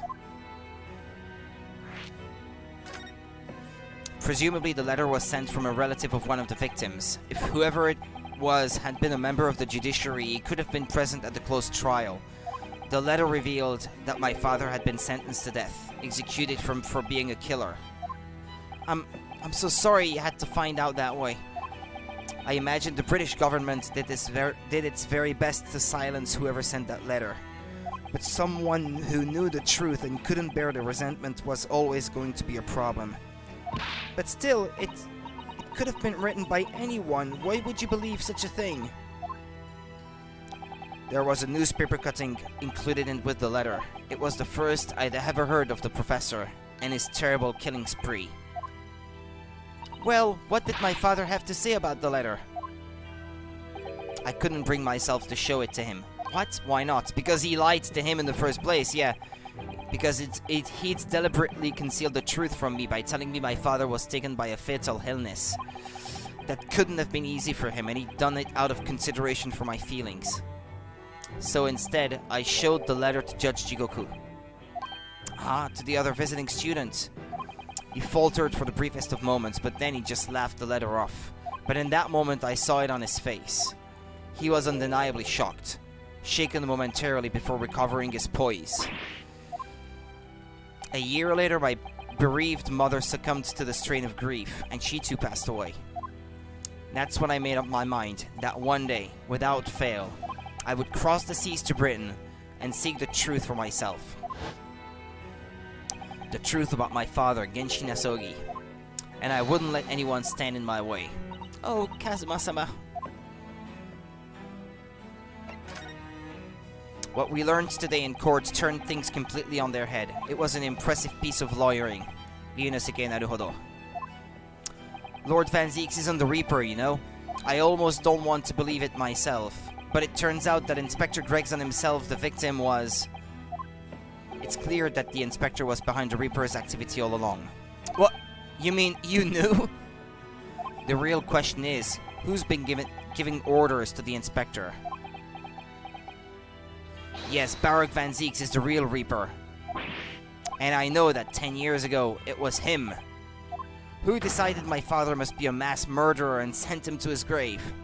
No, he was merely seeing that justice was done as the law dictates. He's not to blame. Ultimately, it's people who condemn people. The law is just a tool that they use to do it. And when a man condemns another, he must take responsibility for his actions. Of course he must. But I know for certain that my father would never have taken another man's life. Kazuma. On the contrary, my father's life was taken by the Reaper.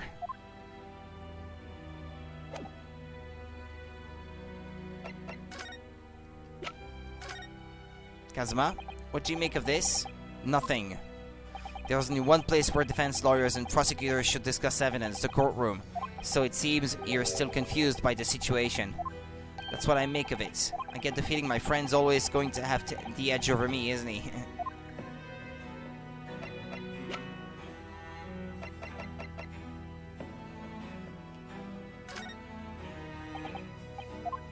So are we done talking to him? Because usually when you're done talking to someone, there's something at the end to indicate that there's nothing else to discuss, but here... Or maybe I have to come back to talk to him again after I've been to talk to the guy at the hospital.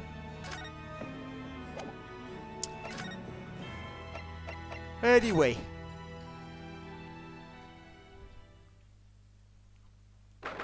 2nd of November, St. Sinner's Hospital, Ward 3. This is the ward where Mr. Vigil was brought, apparently. To be frank, I'm a little worried about seeing him again. Ah, the lawyer. Hello again. Are you feeling better now, Mr. Vigil? Yes, thank you. Somewhat better. I'm so sorry to have caused you to... I mean, it was because of me. If I hadn't exposed your secrets and forced you to remember things you'd obviously tried to forget... The prosecutor was here until a few moments ago, too. You just missed him. Oh, Kazuma beat us to it. He said much the same as you. He was very apologetic. But the truth is, I brought all this upon myself. Please, don't think like that. Keeping it from Evie, my wife, all these years. I've carried such a sense of guilt. But that's not the worst of it. Over time, I obviously came to deceive myself as well. You mean about your dismissal? Looking back now, I'm beginning to think that perhaps Inspector Gregson didn't stumble across me by accident at all. I mean, he compensated me so generously for acting as his stand-in. He was clearly concerned for my well-being and doing what he could to help. So perhaps Gregson knew exactly what had become of Mr. Vigil all along then. I'm sure this is just desserts for 10 years of lies and deception, but it wasn't me that helped the professor escape 10 years ago. It wasn't me. I swear it. I swear it's true. Oh, Mr. Vigil. Perhaps it was Gregson himself? I'm sure you'd rather not dredge up even more from your past at this time, but if possible, could you tell us exactly what really happened? I want to. I need to get all this off my chest. I just want someone to tell me what I should have done.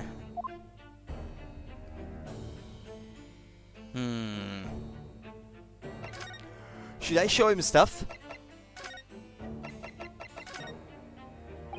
Would you mind casting your eyes over this? The picture of your wife? No? Ah, my head. It's throbbing. He's in the same position as when he is at the stand, so he has his hand like that, as if it was resting on it. But there's nothing there. It's kind of out of place. Oh no, it's too soon, Mr. Naruhodo. It's too much for him. It's too much for me seeing him swoon like that. Maybe I should lay off the evidence for a while. But maybe show him something later, though. Gregson's request.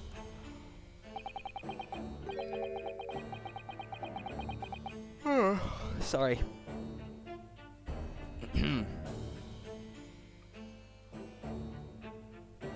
Inspector Gregson was obviously engaged in a special operation of some sort. He was investigating something that even Scotland Yard couldn't know about. Details of the Reaper's marks, yes.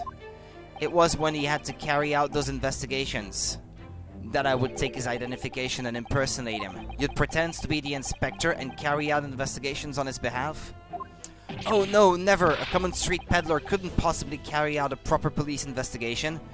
All I would do is go to the specified location and make a little hoo-ha. Just something to leave an impression, so everyone there would think a detective called Gregson was here. So that's what you were doing on the day prior to the incident.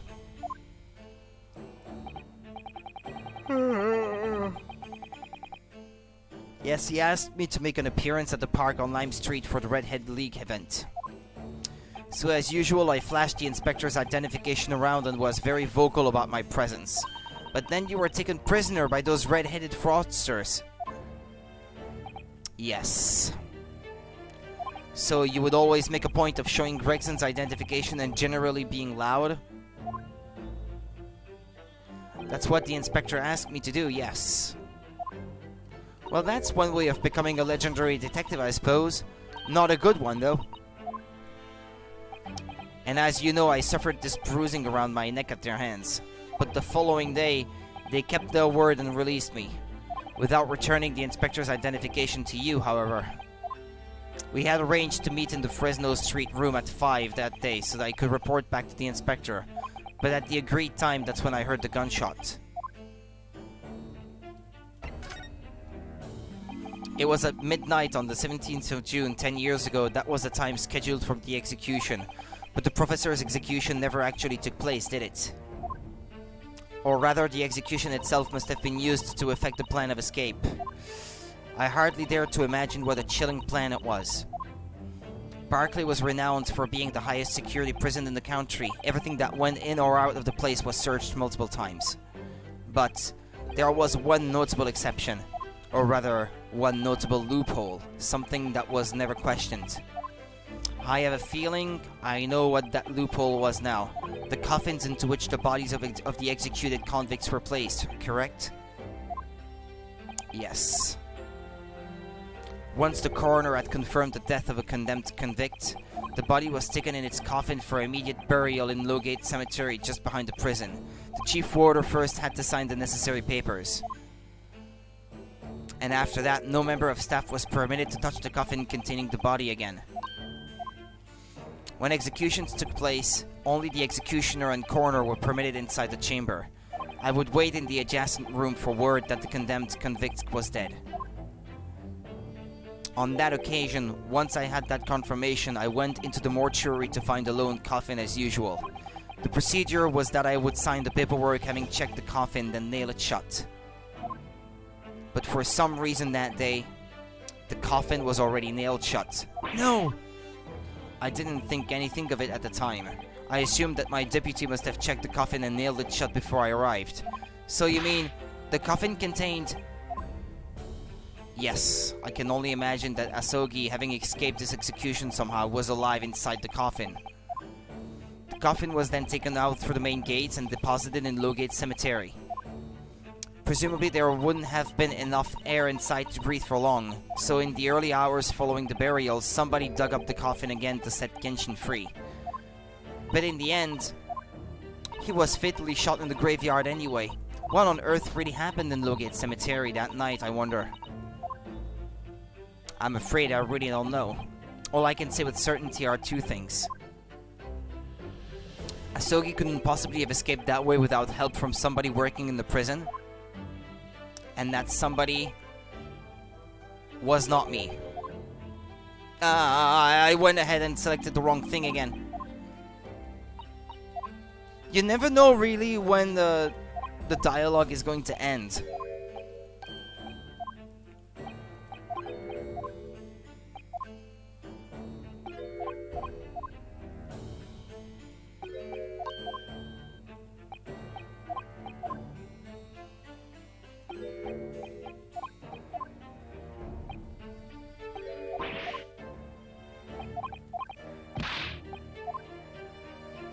And it's long too.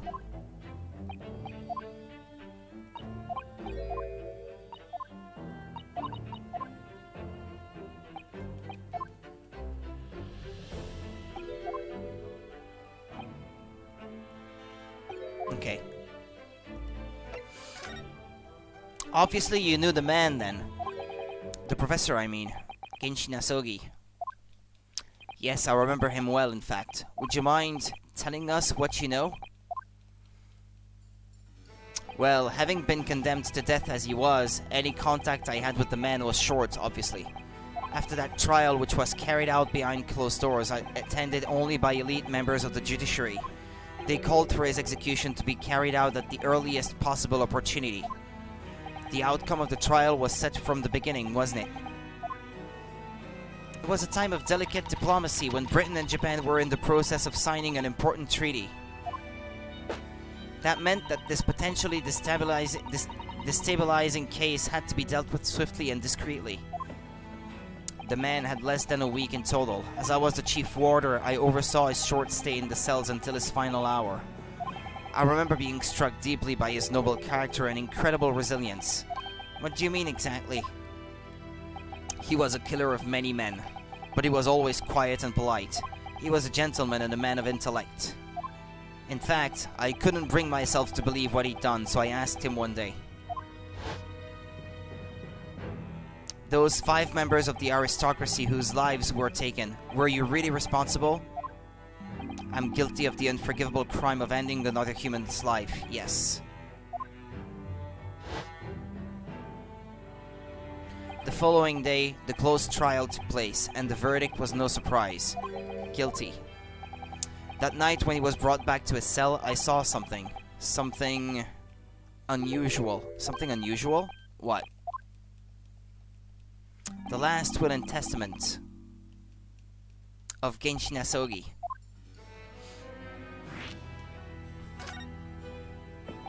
As I said, it was on the night following his trial, after he'd been found guilty. I was doing the rounds of the cells, and when I looked into Asogi's, I noticed that he seemed to have a sheet of paper in his hand. Ah, his last will and testament then, presumably. As soon as he noticed me, he hurriedly shoved it behind his back. But why did you find that so unusual? Isn't it normal for a man to pen a will when he knows his death is nigh? Yes, that's true, but there were special conditions to Asogi's incarceration, you see. What sort of conditions? Well, even though he was held in a cell designed for condemned inmates, he was allowed to keep his personal effects with him. With one exception. Really? He was allowed his things? That is unusual, certainly. Of course, he'd been convicted of killing 5 members of the aristocracy, but at the same time, he was a guest in our country from the Empire of Japan. The powers that be were determined that his final days shouldn't be needlessly uncomfortable. And what was the exception you mentioned to the personal effects he was allowed? The sword? That's the point. He wasn't permitted to have writing materials, specifically no pens or paper. So, he was prevented from leaving any written record of what had happened to him. Yes, that was the long and the short of it. I have no idea where he obtained that paper. Any writing materials would have been confiscated from him upon his incarceration. As I said, he hid the paper behind his back and then he pleaded with me. Please don't tell anyone. What did you just hide behind your back? Please, please turn a blind eye. This is my lifeline. But you know it's against the rules. You're the only person who's seen. If you just agree to keep quiet. Alright then, but what's on that paper? A last will and testament, or so he says. This will is the only weapon I have left now.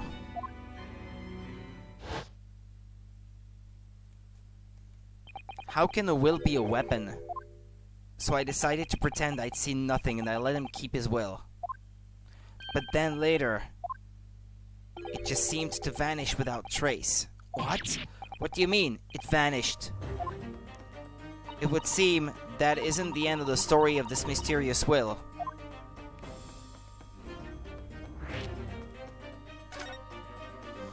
I was the only person who saw Asogi's will, but somehow it disappeared. It was after Asogi's execution, which was actually an elaborate jailbreak. The warders gathered up Asogi's possessions that were in his cell. They were all to be sent back to his family home in Japan, you see. To poor Kazuma-sama. And you're saying that it wasn't anywhere to be found among his personal effects? The will, I mean. That's right. Though I didn't search through them myself. But Governor Caden was livid. He was screaming, "It can't have disappeared completely." That doesn't quite make sense though, does it? In what way? Well, we'd understand that only Mr. Vigil was aware of the will's existence. In which case, how did the prison governor know to look for it? Oh yes, you're right. I really don't know how he knew. But it certainly seemed as though he knew of the will's existence from the outset. Only he didn't refer to it as a will. What he said was... the Asogi Papers. The Asogi Papers? I really can't tell you anything of the subsequent events. Because, well, of what happened. Your dismissal and the way you blocked it all from your memory.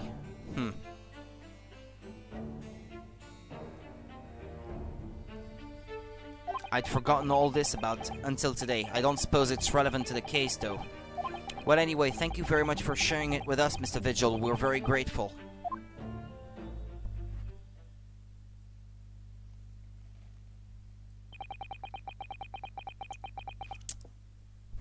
I'm afraid there's really little more I can tell you.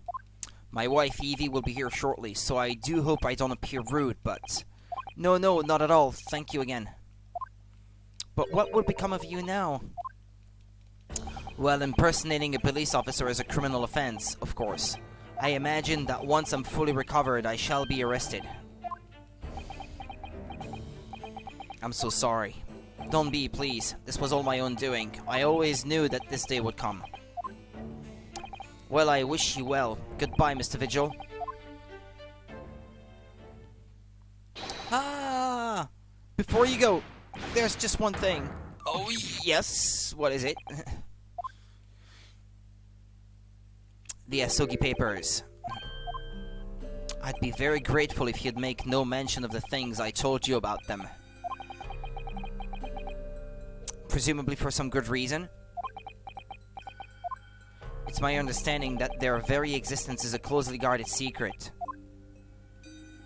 If it became known that I'd remembered, well, it could be rather troublesome, I think. I understand. Some sort of will that Genshin Asogi penned just before his death. which the man himself claimed was his last weapon. I wonder, perhaps it had something to do with his plan to escape. If there's anyone who might know more about a document that Kazuma's father left behind, it would be Mr. Vigil's governor. Then we know precisely where we must go. Back to Barclay Prison.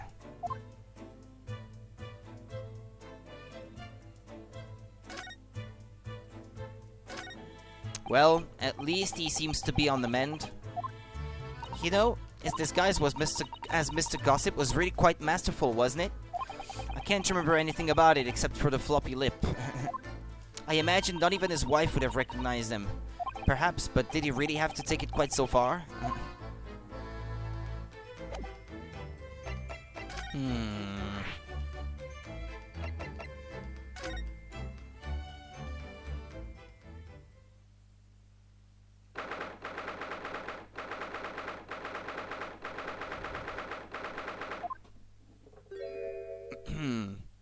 Oh, back again, are you?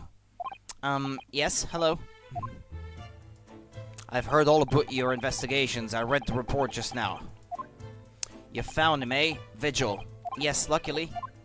Well, anywho, the laddie doesn't work here no more, so your case is now to do with Barclay.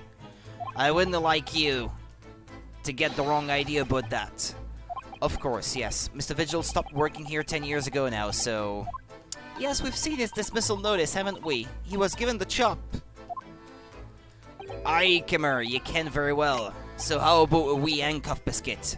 Oh, they really are like little handcuffs, and as hard as irons, too. That's not a compliment. So what's brought you down here today? Well, there's something else we'd like to ask you about, actually. Is that so? We believe there might have been a document that disappeared from Genshin Asogi's cell. I think it's been called the Asogi Papers or something. He's not gonna like it.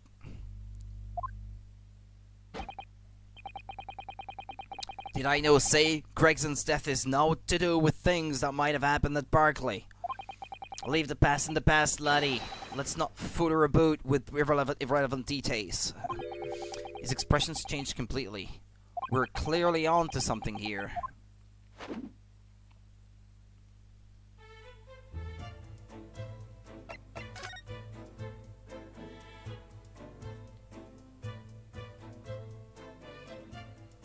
Yeah, there doesn't seem to be anything new in here, okay.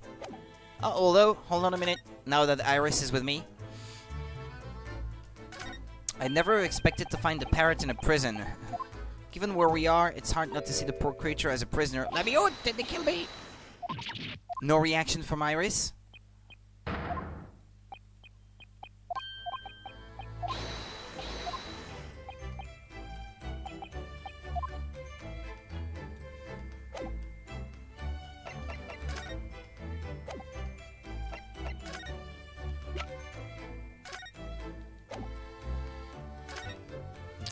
Governor Caden, would you have a look at this? No reaction? Or wouldn't you rather have a wee handcuff biscuit? Oh, no thanks. I'd rather you just cast your eyes over this. Or maybe you prefer real handcuffs, eh? No, neither of me, please. Lovely offers, though.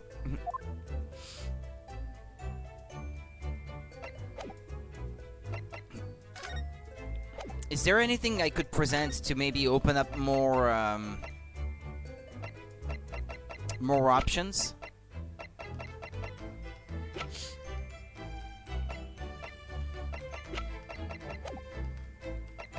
"10-year-old legacy. That murderous botched execution and the whole miserable escape. They were Barclay's darkest hour, aye. A shocking embarrassment. Because the convict had a collaborator on the prison staff, you mean? Aye, for shame. The coroner who confirmed the death of the man after his execution, Courtney Scythe. And my chief warder at the time, Vigil, who was in charge of the whole affair. But Mr. Vigil says he didn't know anything about it. That rascal wouldn't they say otherwise, eh? More handcuffs? Oh, how could I say no? You can never have too much iron in your diet. When Mr. Vigil was handed his dismissal notice as a result of what had happened, he was so despairing he jumped out of your office window, didn't he? I didn't like to say, but that's just Vigil trying to get out of it. Do you know, think he wouldn't have jumped from the shock of his crimes being exposed, eh? I do.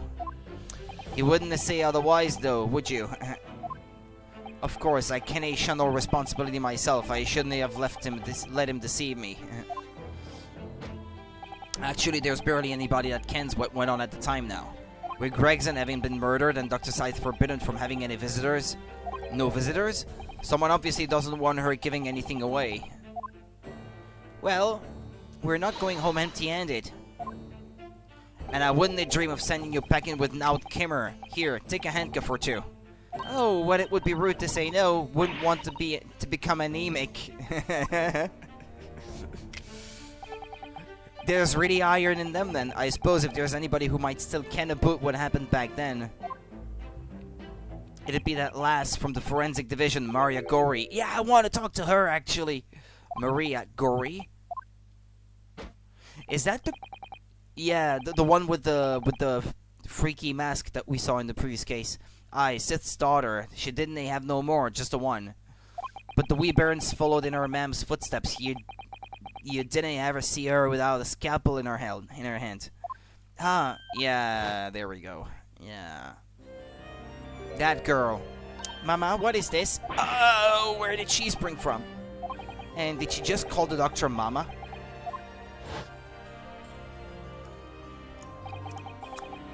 Dr. Scythe's daughter, Maria Gori. We could do with talking to her. So, she's Dr. Scythe's daughter, but her surname is Gori? Aye, there's some family history, I'm sure, but I didn't ken the ins and outs of it. She grew up watching her mum working with the bodies of folk who died in strange circumstances, and decided to do the same with her own life. I can't understand it myself. Perhaps she was driven by a deep respect for her mother. Perhaps. Anywho, she was in charge of Gregson's autopsy, I believe. Right, and the coroner responsible for this incomplete report. I wanted to ask her about this missing piece of information and why it was missing.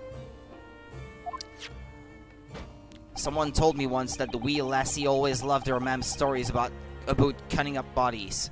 There's even a rumor that she used to listen to the funeral march as a lullaby. Well then, perhaps her mother might have told her about the autopsy from the case 10 years ago.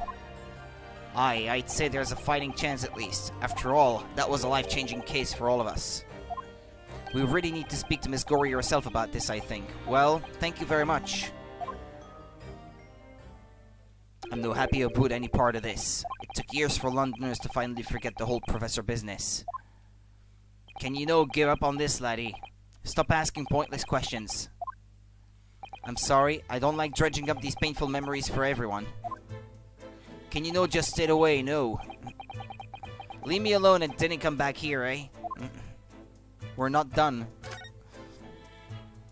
How'd you come to ken about that, laddie? There's no many folk even here in the prison who've heard of those papers. Oh, well, I can't tell him Mr. Vigil told me. I'm afraid our sources must remain confidential, sir. We've been led to believe the papers are actually a last will and testament, is that right? The professor's, or rather Genshin Asugi's?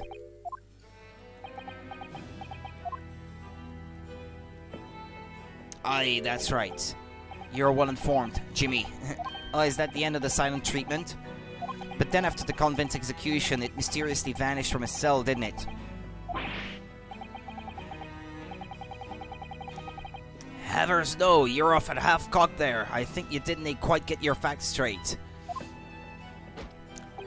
It was there in the cell exactly where it should have been.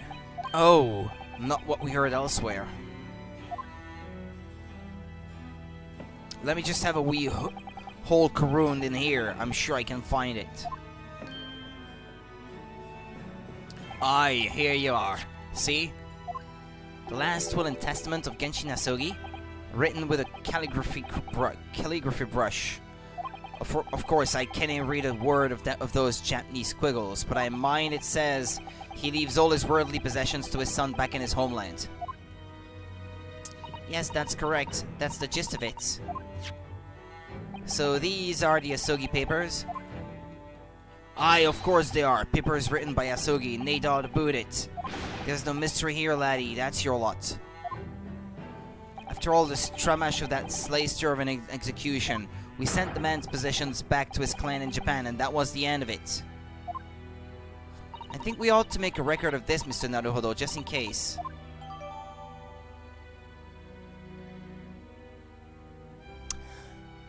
I wonder if he had Karuma, the father, I mean, and it was sent back, could it be hiding inside the hilt, maybe, or something? The handle of the sword? He could have hidden documents inside there so that they be sent back. And he would have left this last will and testament so that anything that he may have been seen writing, people would think that it was that in particular. One thing before you go on your way, Mr. Naruhodo. Oh, yes? Those papers are naught to do with Gregson's death. I'd prefer it if you didn't make no mention of them outside this office. Or rather, I wouldn't just prefer it. Consider it an order from the highest levels of our government. I understand. I'm gonna show them to Asogi immediately.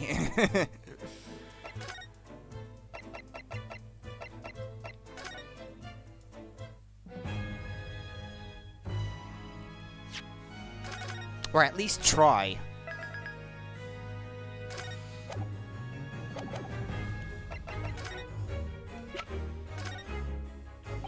Kazuma, what do you make of this? Nothing. Okay.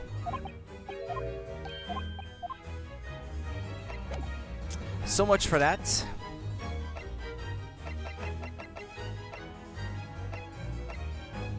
Wait, where is it?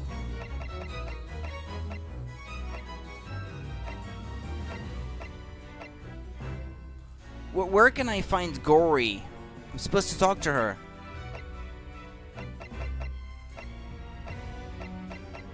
Here, maybe? No.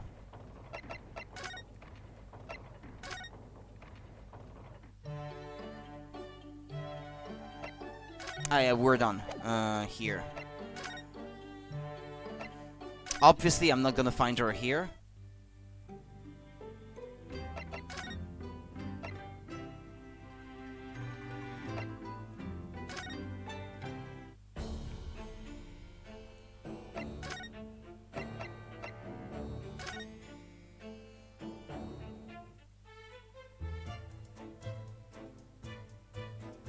Maybe if I ask one of them. No?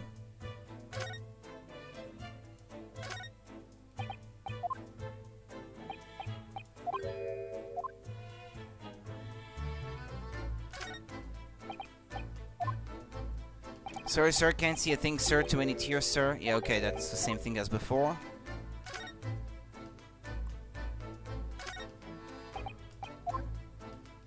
Oh, Inspector, oh, sir. Okay, they're not done crying yet.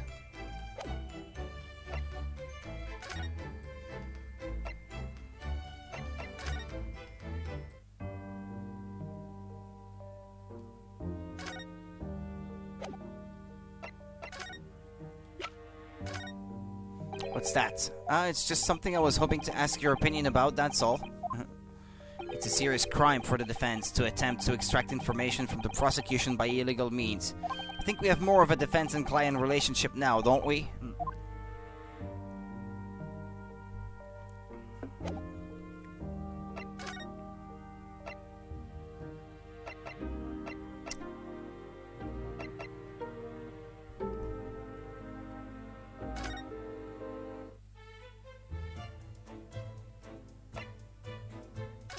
I thought a new location would have been unlocked.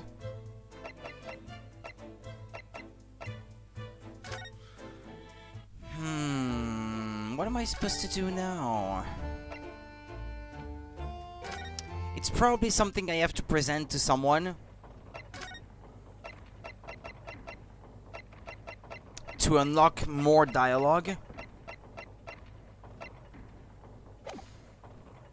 I'm gonna look it up, sorry.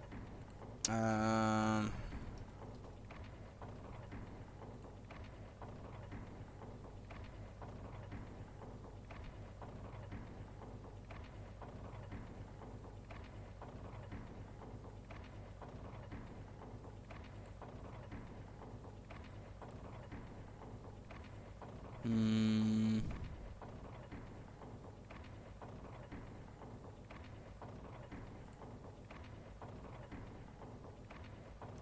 Vigil at the hospital, another meeting with Kaden, questioning Prosecutor Asogi. Meeting with Maria Gori. Okay, hold on.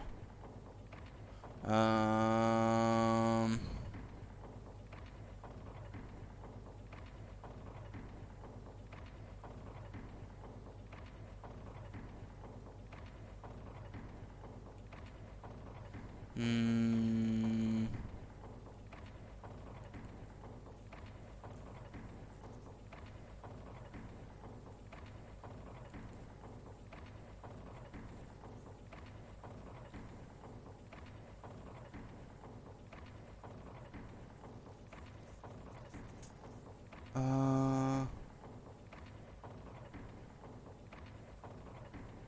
Yeah, hold on. I think I may know what to do. Yeah, there didn't seem to be any end to this discussion. No proper end, so... wait, what? Okay,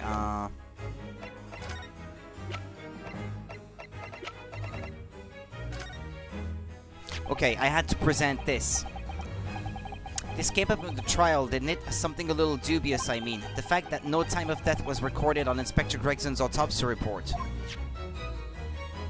Yes, there were some unexpected turns in the courtroom earlier. The suggestion you came up with certainly took everyone by surprise. The idea that the victim died the previous day at some other location is quite something. Well, considering when the pocket watch had stopped and the scorch marks on the candle, it's certainly a distinct possibility. The evidence and the scene both point to it. To be honest, it bothered me too, so I paid a visit to the autopsy room earlier. The coroner responsible wasn't there, but I got a name. It's Dr. Gori. Uh-huh. If it wouldn't trouble you, Kazuma-sama, we'd very much like to speak with the coroner too. Of course, the last thing I want is for anything to be brushed under the carpet. Scotland Yard's autopsy laboratory is behind Lowgate Cemetery. By Barclay Prison, you mean? We've been there once already, so we know where it is. Ah, you know it, do you? The prison where my father was incarcerated and robbed of his life. Kazuma-sama. Well, thank you. We'll pay a visit to the laboratory later today. Right. Usually when you're done talking to someone, there is a little, like, final discussion at the end, so, such as this. So I was wondering about it earlier. Ryunosuke, I want to thank you. What for? For this. You safeguarded the soul of the Asogi clan. Well, it is a famous sword that's been in your family for generations. My only slight regret is that I never got the chance to draw it before I returned it to you. Karuma is said to have been forged by a master swordsmith during the Sengoku Warring States period. I come from a long lineage of warriors, many of whom were expert swordsmen. Well then, you're a chip off the old block, I'd say. This blade, Karuma, is the symbol of the Asogi clan's honor and might. Apparently, one of my father's apprentices even took the blade's name for a surname. Really? Karuma. It does sound formidable, that's for sure.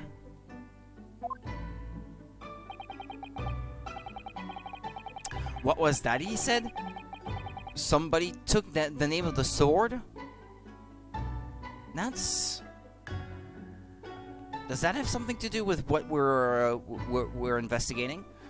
16 years ago, when my father was a visiting student here in London, he had this sword forever at his side, which is why it means so much to me that I have it by my side again now too. And that is all thanks to you. It was an honor.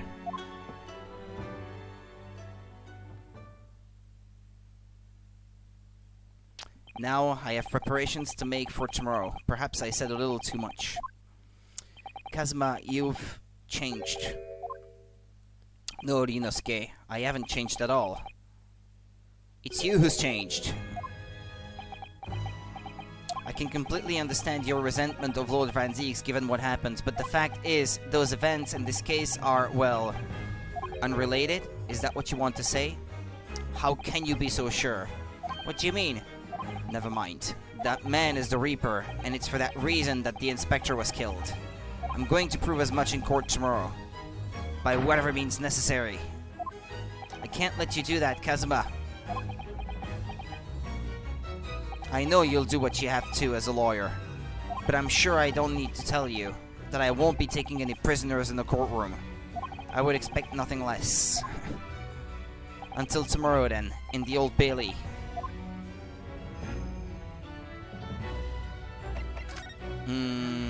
Move. Okay.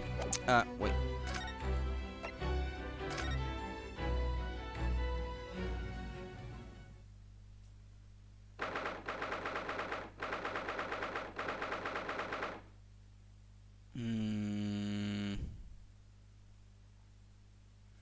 Okay. This place really is creepy, isn't it? Well, being a dead room, it's probably full of the spirits of the dissected. It's full of dolls now. They weren't there before, were they? But actually, there's a rather pleasing scent of roses in the air. Well, being a dead room, the coroner probably needs a bold scent like that to mask the odor of death. Iris, do you think we could change the subject?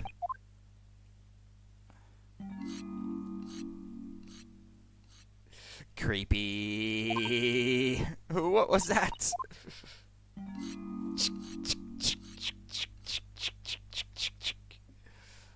Sharpening a knife? Or a scalpel? Dr. Gory?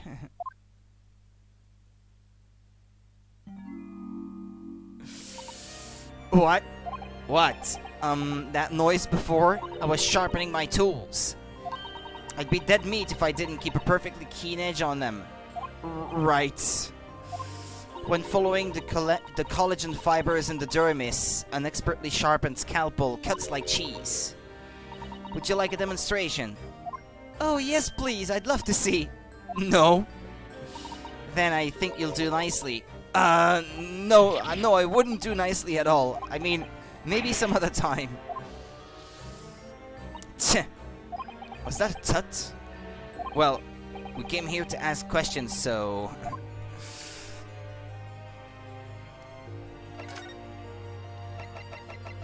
I want to ask about this. Dr. Gory, we actually came here to ask you about this. He was very good. Good? Sorry? His skin didn't snag my blade once, and very little mess. Its joints dislocated easily, and his muscle tissue was a pleasure to work with. We can skip those details. But there is one thing about the report that's caught my attention. You don't seem to have recorded a time of death.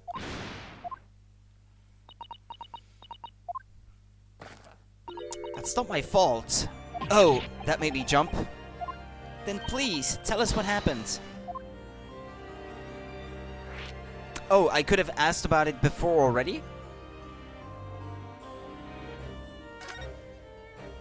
So, why doesn't this autopsy report include the victim's time of death then? It's really the most crucial detail. I was told not to write it. What? By whom?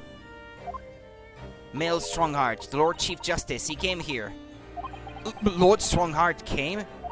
Said that from the witness statements about the gunshot and the other evidence, it was obvious. The man clearly died at 5 PM on the 1st of November when the gunshot was heard. But that's not the time of death you wrote on the report. You didn't write anything. Was there some reason you didn't include it? Dr. Gory, if you're hiding something under Lord Strongheart's instructions, then sooner or later, you're going to go the same way as your mother. Give it here, then. What's she scribbling so furiously? There. You've written... What's she written? Tell us. Did she write, none of your business? Indeterminate. Oh. But the details of the autopsy report have been updated in the court record, okay? What was that supposed to mean?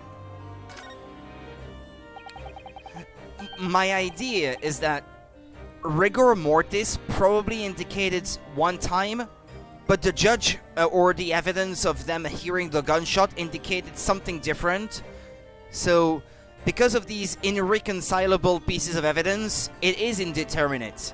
But if we disprove that the gunshot was indeed heard, that it was a firecracker, then what was the piece of information then that she would have determined solely from rigor mortis or something like that, or maggots or whatever science they used in those days to determine any time of death? When the specimen was brought in, it was still fresh, so the time of death could easily have coincided with when the gunshot was heard. But there was one small discrepancy. Yeah, tell me about that discrepancy. There was some fried fish in the pocket of the specimen's overcoat, and that fish had started to rot. What? If the victim liked fried fish, he presumably liked to eat it before it went off. Well, yes, what are you really trying to say? It's possible that someone tried to manipulate the apparent time of death. Manipulate the... Is that even possible to do? Theoretically, if you were to chill the body in ice, you could delay the onset of putrefaction. Uh-huh. And if the overcoat wasn't on the body at the time, then only the fish would have started to rot. With today's science, it's not yet possible to determine if the body was chilled or not, but today's science is advanced enough to let you freeze a corpse, it seems. But surely to chill a corpse like that would require an enormous electrical refrigerator, and I don't imagine many households in London are equipped with such a device. No, definitely not, but maybe in a factory, or some other special places? I don't recall seeing any factories or such like on Fresno Street, though. I wonder if the inspector's body had been chilled somehow. What might the actual time of death have been?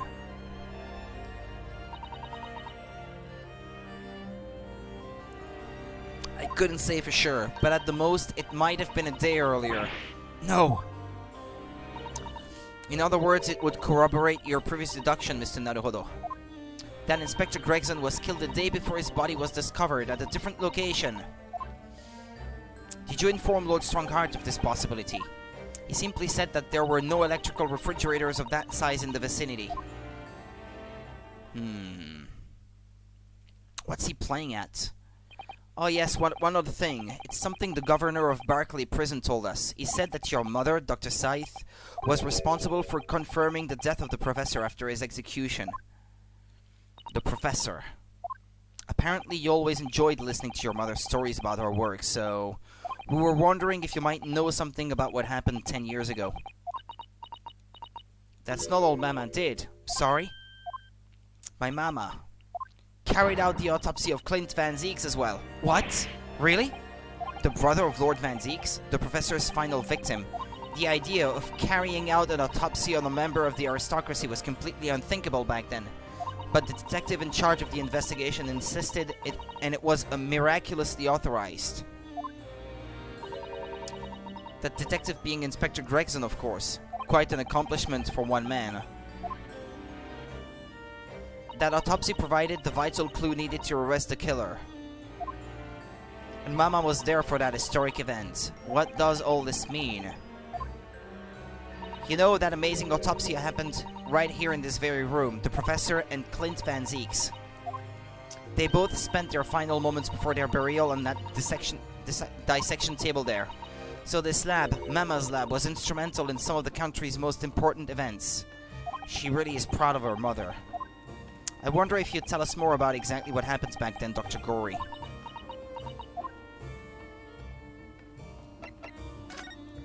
Confirmation of death. The professor's execution was Mama's first big case. She had to be in attendance at Berkeley Prison's execution chamber and signed a certificate to confirm the convict's death. Mama is the best coroner in the world, you know. I was so proud of her. But the execution didn't actually take place.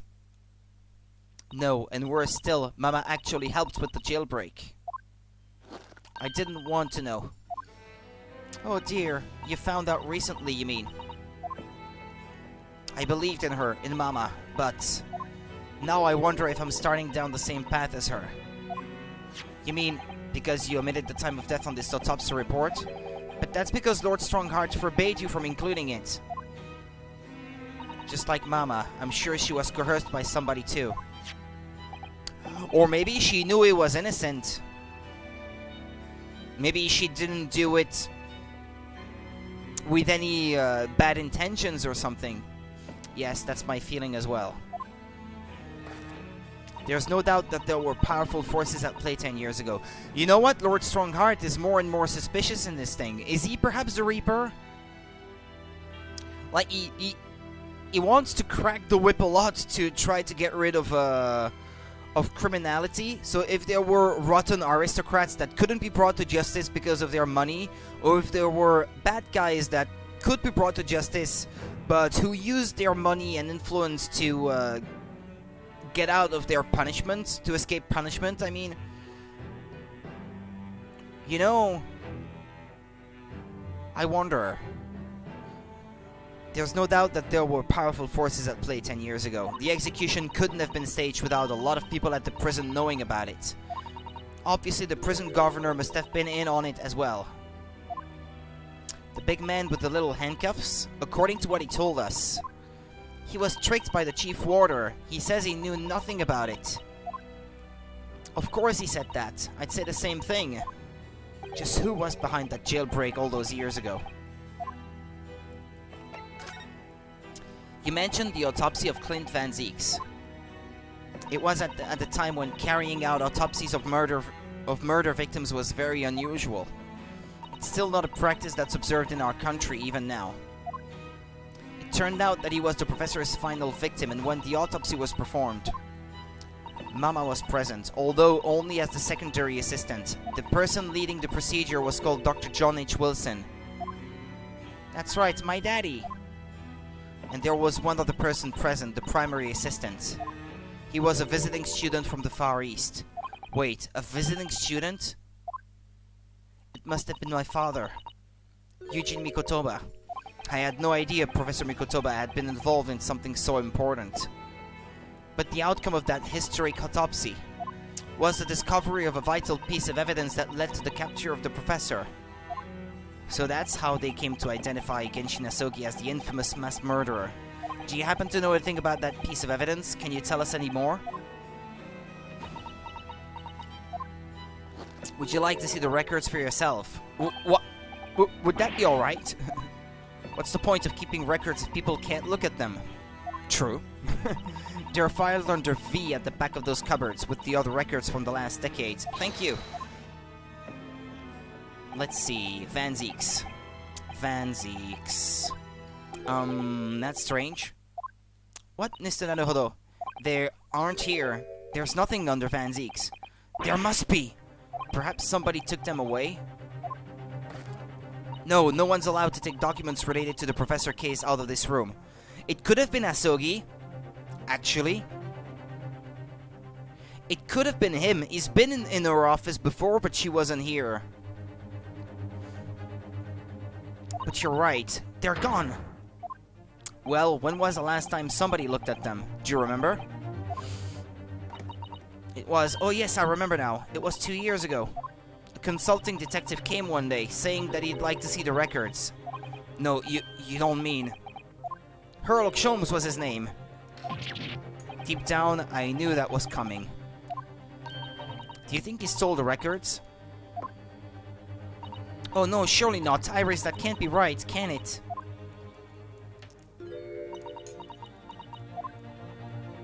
Iris?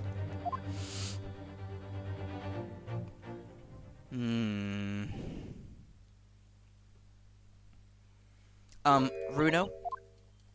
I hope you don't mind, but... What is it, Iris? I've just remembered something very important I have to do. I'm going to have to leave you now. Oh, this is very sudden, Iris. Well, we'll come with you then. Oh, no, there's no need. You and Runo can take your time here. Bye for now, then. Good luck. Wait a minute, little girl. Me? I remember now. You've been here before, haven't you? Have you, Iris? Yes, 2 years ago, when that detective came. You were with him, weren't you? You were a living specimen then too. That's the way it usually works, yes. Was I? I really don't remember. Anyway, sorry, but I must dash. What, she knows that he took them? Wait, Iris. I'll brew up a pot for you when you get home. What's the matter with her? She's behaving really strangely all of a sudden. Well, in that case, we won't keep you any longer either. It's been quite a while since I had any visitors. This was really fun. But next time you come, I'd prefer it if you were ready for dissection. I can't make any promises, sorry. It's a bit strange that the records of Clint Vanzeks' autopsy have disappeared. But I think we've asked all we came to ask now.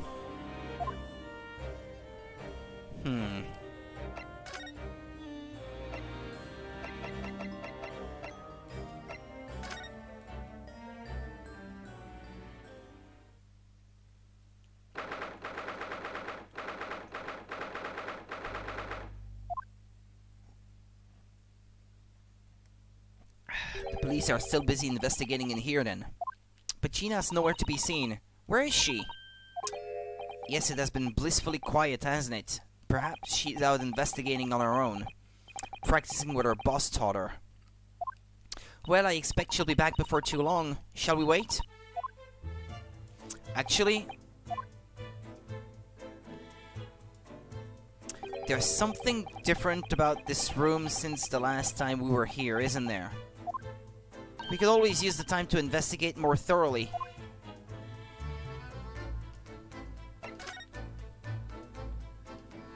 That wasn't there before, was it? This little trunk wasn't here before, was it? Oh, it appears to be made of metal. It must be very heavy. I wonder to whom it belongs. There are some initials on the outside. Look. TG. Let's ask one of the policemen if they know how it came to be here. Oi! What you think you're doing? That's my trunk, that is. Hands off. TG? It's Lestrade. So what's the T stand for? Trunk, Gina? Gina! Where were we hiding? I don't know, you leave something unattended for a few seconds and every Tom, Dick, and Harry's got his greedy eyes on it. Just a wild guess, Gina, but... What? Spit it out, Odo. Is it fair to say that you've only owned that trunk since this morning's trial? What are you trying to say? Come on, this trunk goes with me everywhere. But TG, that would be Tobias Gregson. Yeah, but come to think of it, I don't know why that didn't occur to me. I was still thinking about the letters, and yeah, obviously. Come on, this trunk goes with me everywhere, always has. Where have you been the last year? Trying not to incur your wrath, mainly?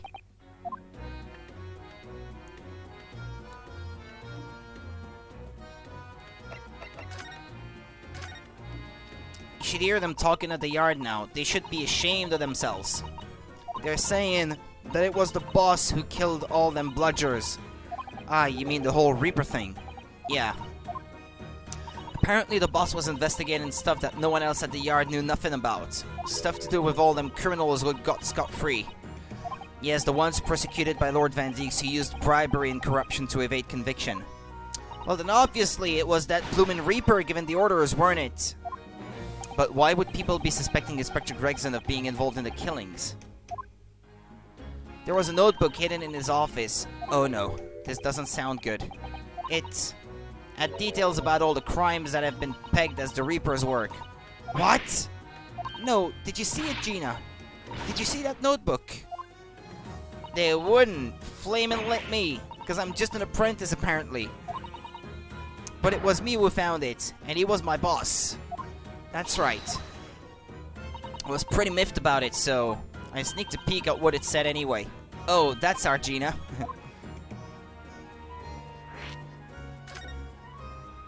So, you managed to see what was written in Gregson's secret notebook anyway, did you? The way I see it, it's my right to read what he wrote. And what had he written, Gina?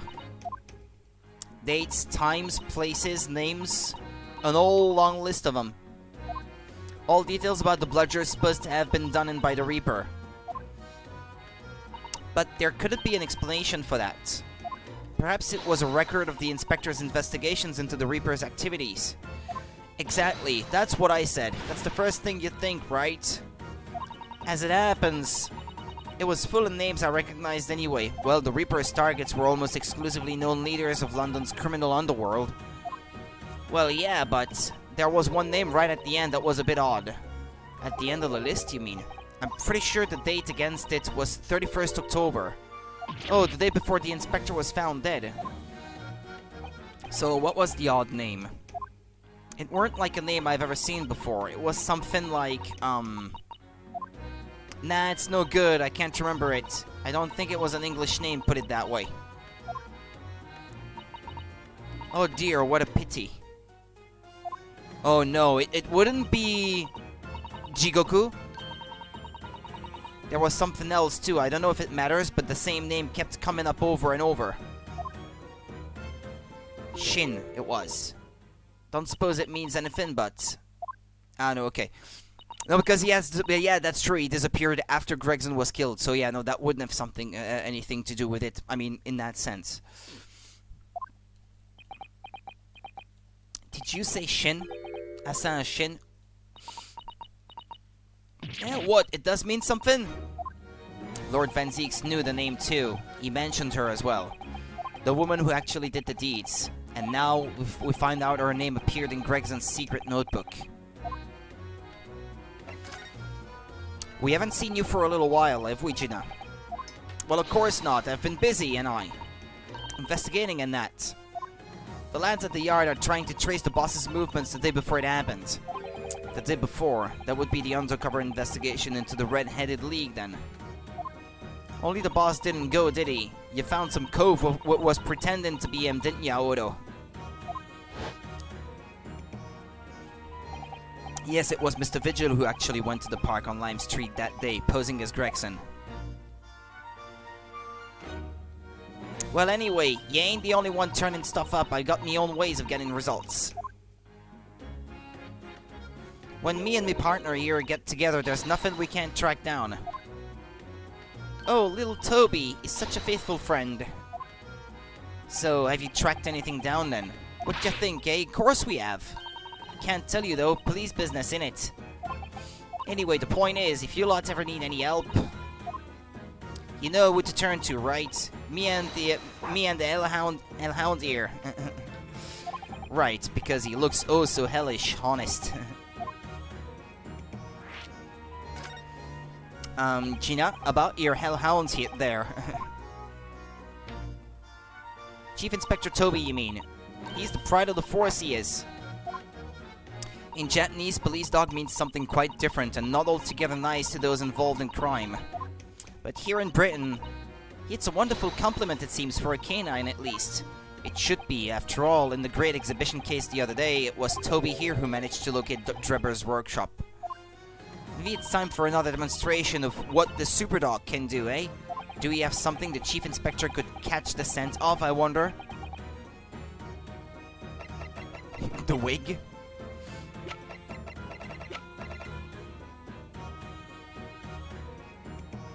No? Well, Chief Inspector Toby, if you wouldn't mind having a sniff of this... Yeah, soggy papers. The Chief Inspector said woof to that, Odo. Yes, I heard. I think perhaps that particular item didn't excite him very much. Yeah, okay. Ain't you got nothing else? I'll have a think.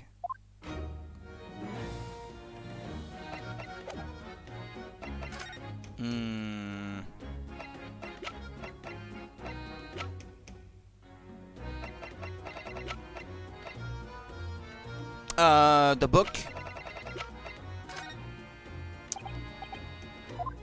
What is that, evidence? Wait a minute. She's not accepting me. Ah, okay, I have to pick Hellhound again, I guess.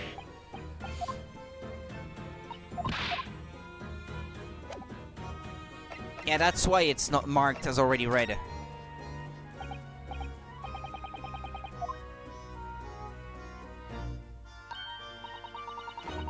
Yeah, I want to see another demonstration. Where we're trying to trace Inspector Gregson's movements, so... Come on, Odo. What you got for him?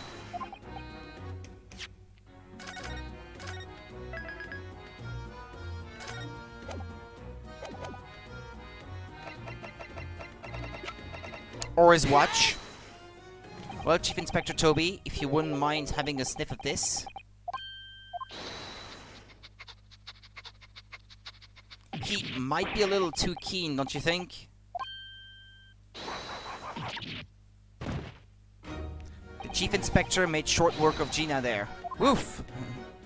Ah, look what he's gone to. Oh my, that trunk clearly still has a very strong scent of Inspector Gregson. In other words, it must have belonged to him.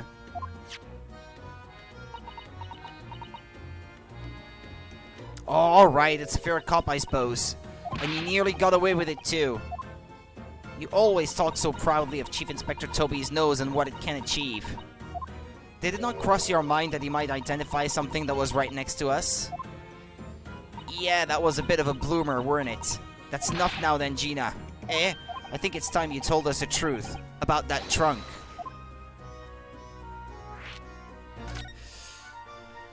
It weren't like that. It just weren't.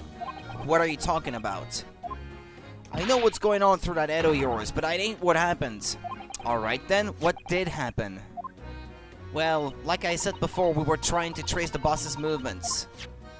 So I let Toby here have a whiff of the boss's overcoat, and as soon as I done that, he went off like a shot. Straight to that sandwich. To a sandwich, not to a bag of chips. Mr. Naruhodo, I believe Gina means the witness. Oh, I forgot about that sandwich. Yeah, he had it hidden between them wooden boards of his, the boss's trunk. You mean when they heard the sound like a gunshot and all piled in here? Exactly! He nabbed it from the scene. Goodness. Me and the Chief Inspector gave that sandwich a good grilling, and you know what he said? I thought I might fetch a good price and the chap wouldn't be needing it anymore, so... But that's all I did, nothing more, nothing less. But you had Adam and Eve the cheek of it, eh? Stealing the dead boss's stuff of the flog. So Miss Venus wasn't the only one to meddle with the scene of the crime then. How could they? So anyway, that's how it happened. And it's a pretty decent trunk, so I figured I might as well make use of it. Is there something wrong with that, eh? Well, maybe you and Mr. Sandwich should try to find the answer to that question together.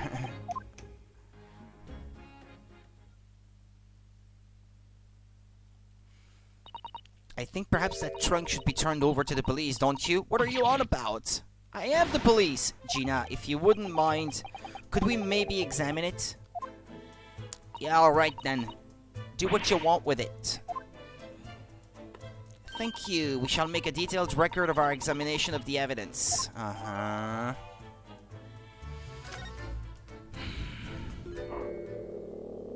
What's the matter with Toby? Why is he acting so aggressively towards me all of a sudden? Let me have a look at it before. Have you seen this huge gash across the side of the trunk here? It's gone right through the leather and into the metal behind. Gosh, for a metal chest like this to have been so badly damaged, whatever made the gash must have struck the side of the trunk with considerable force. I wonder how it happened. Blood? Look at this dark stain here. Do you think... Yes, I'm afraid so. I think it's blood. Ah, I knew you were going to say that, so that presumably means that this was present at the scene when Inspector Gregson was killed. It's the most logical conclusion, yes. To think Gina's been carrying this around with her. If you didn't know any better, I suppose it does look like a grease stain from all the fish and chips.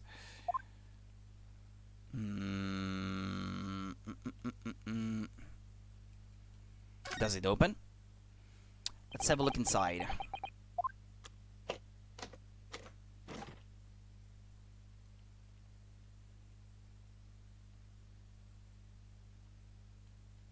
Okay, it's just a document, I guess that's important. Look, there's something inside. Oh, let's see. It appears to be a passport, authorizing him to travel overseas. Was Inspector Gregson to go about on a trip abroad then? Well, yes, he said so to Paris. Perhaps the date of departure might tell us something. That was... Oh, what is it? It was for travel on 31st of October, just one day before the incident. What, really? The passport has been entered into the court record.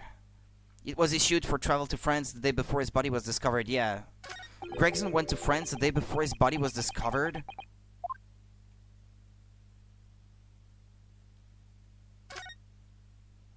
Do you see that? There's something stuck in the side of the trunk here. It's glinting. It looks like a fragment of metal of some sort from a blade, but it's wedged in so tightly I can't remove it.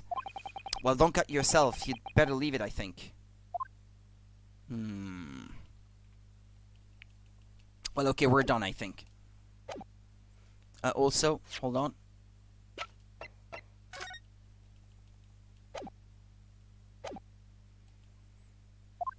Naruhodo, be careful, it must be the trunk.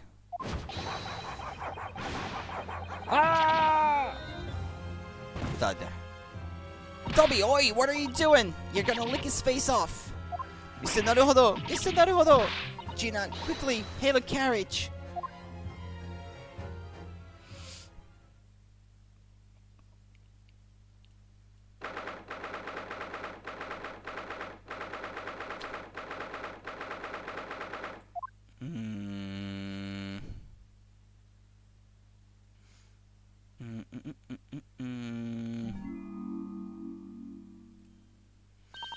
Oh, Mr. Naruhodo, are you alright?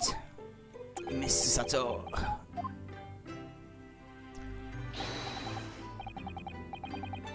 Conscious again at last. A blessed relief, my dear fellow. After all, to drop dead after a moderate licking by a small terrier, most unseemly. What is or isn't seemly is irrelevant here, Mr. Sholmes. I'm so glad there's no lasting damage. How are you feeling? I'm fine, thank you. Did you bring me back here? What's this on my head? A bandage? Sadly, we had no ice, so that's a compress of sugar water. Sugar water? Don't worry, Mr. Naruhodo. It's a first aid treatment that my father taught me. Oh, thank you. So let us take tea when you're feeling up to it, but of course, no sugar in the patient's cup. The bump on my head is throbbing sweetly enough, don't worry. Hee hee. Whenever you feel ready then.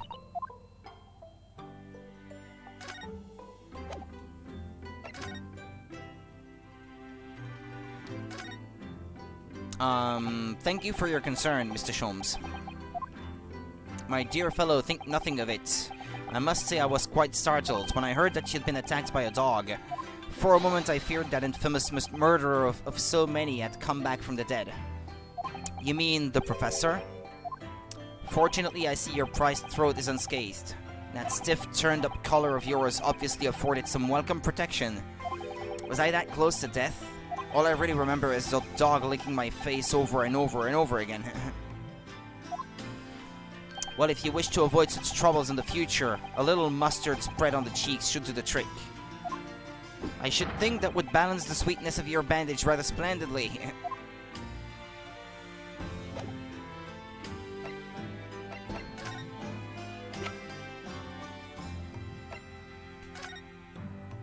About this, Mrs. Sato, do you notice anything unusual about it, perhaps? I'm so sorry. I don't know. I'll redouble my efforts and spend more time doing research so that next time I won't let you down. I think perhaps you're taking your role as judicial assistant a little too far. Yeah, but let's move to, downstairs, I guess.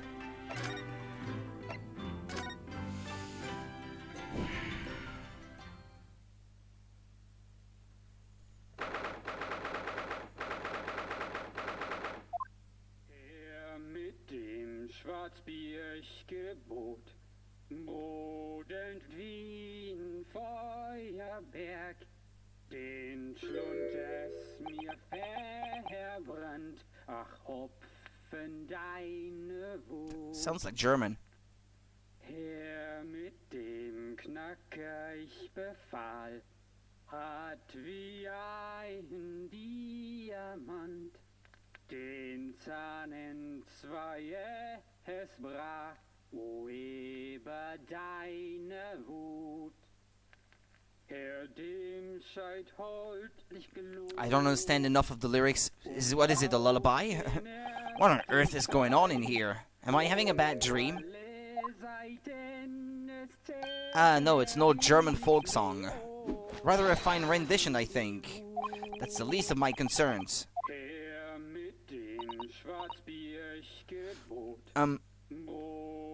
Iris?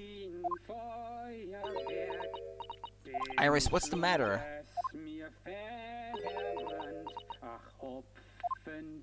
Who is that sprawling, that relaxed gentleman over there? Iris, is she even listening? Excuse me, sir. I do apologize for troubling you whilst you're singing so merrily, but would you be kind enough to explain the situation?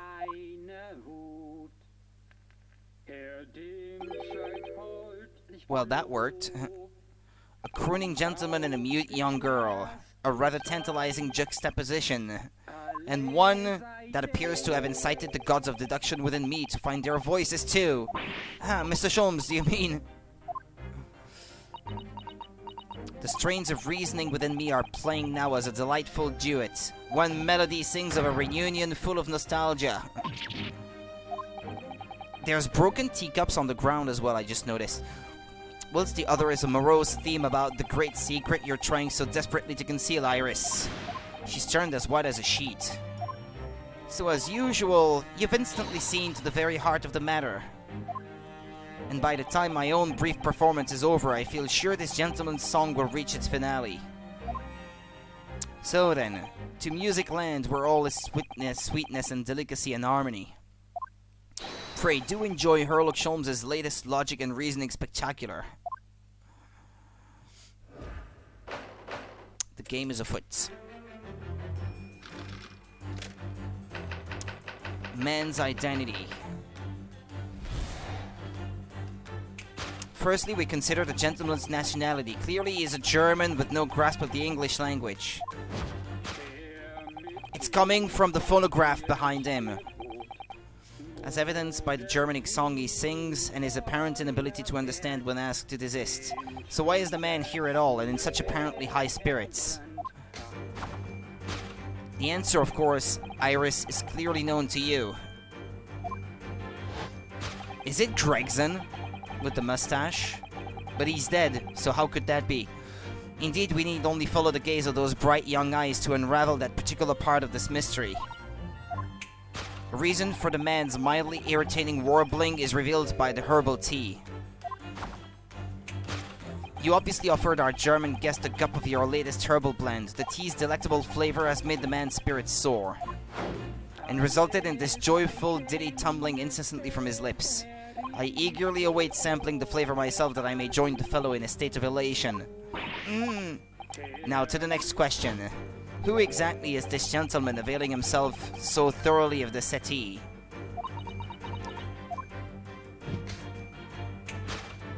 As it happens, a number of years ago now, a certain gentleman of German origin engaged my services in solving a particularly delicate case. He required the retrieval of letters once sent to an acquaintance that might have proved problematic. In order to conceal his noble identity, he also arrived at my office in a mask. The gentleman's name was Wilhelm Gottsreich Sigismund von Ormstein, the father of the guy from Bohemia in the previous case. The King of Germany. If my memory serves, the mask worn by this gentleman is identical. Yes, there can be no question that mask belongs to the King of Germany. It would appear that His Majesty remembers the fine service I afforded him, and has decided to show his face again, mask and all, in order to express his gratitude. All a well-mannered monarch indeed, wouldn't you agree, my dear fellow? So the identity of this masked visitor is in fact my former client, the King of Germany. Indeed, his son is currently in London as well, enjoying the wonders of the great exhibition. Okay. Even in those days, I'm pretty sure there was no King of Germany. There would have been a Kaiser, maybe, but not a king. Which leaves us with one remaining imponderable. Yes, you, young Iris. But your apparently inexplicable silence is unable to hide the truth. Yes, the reason for your muteness is concealed inside that knapsack. A 5-pound note, I believe. I must say, as your compatriot, I'm deeply saddened. It would appear that you've allowed yourself to be bribed into silence by His Royal Highness, earning yourself some spending money in exchange for keeping quiet about the King's secret. And now the final piece of the puzzle. What is the secret you strive to hide with your silence, Iris? Ah yes, we need only follow that brief involuntary twitch of your eyes to find the answer. You were attempting to abscond with that coffee cup. My favorite coffee cup, in fact. Or should I say the handle of my favorite coffee cup. It appears that His High-Spirited Highness broke it in the midst of his hijinks. Which leads us to the sad truth. My favorite coffee cup has been broken by the King of Germany, and Iris, you tried to conceal it from me. I shall have a bill sent via governmental channels to the German royal family for its replacement.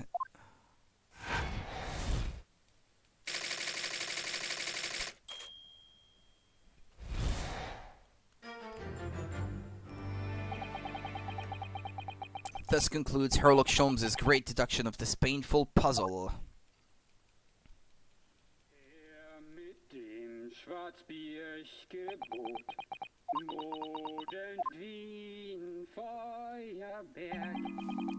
With your silence as well, the fellow's jovial warbling rather rings in the ears, does it not?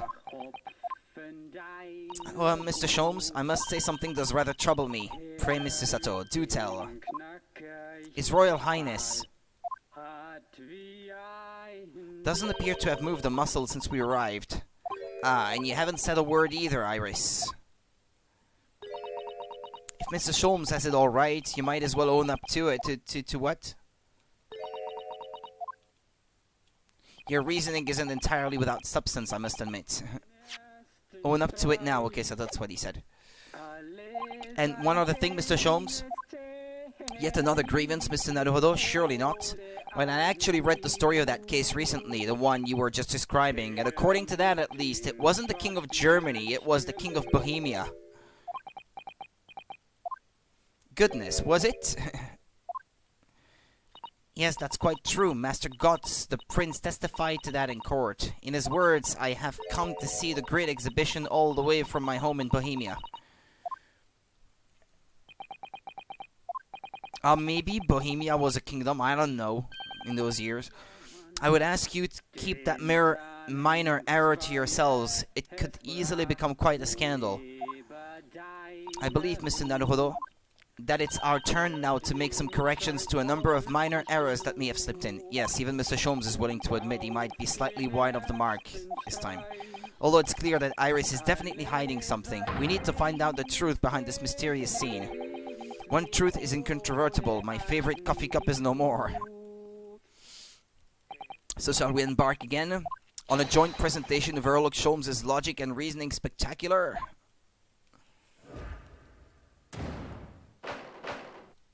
Hold it, Mr. Holmes. Okay, he's just gonna repeat what he said before. No need to read it.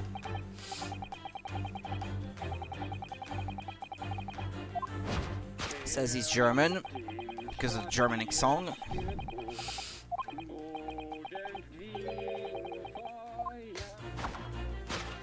The answer, of course, Iris, is clearly known to you.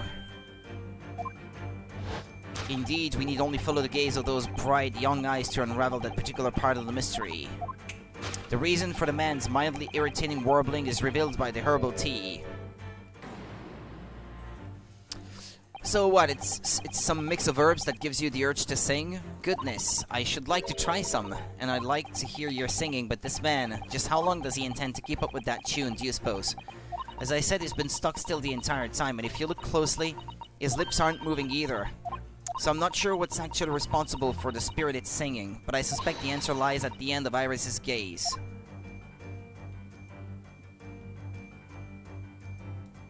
Or gramophone is how they call them.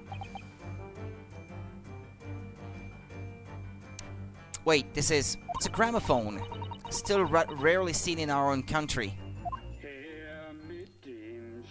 The sound certainly appears to be coming from the horn. But machines singing? That can't be right. Science and technology are changing the world rapidly, Mr. Naruhodo. What's right is changing too. It's too much for my brain. Well, at least we found our answer.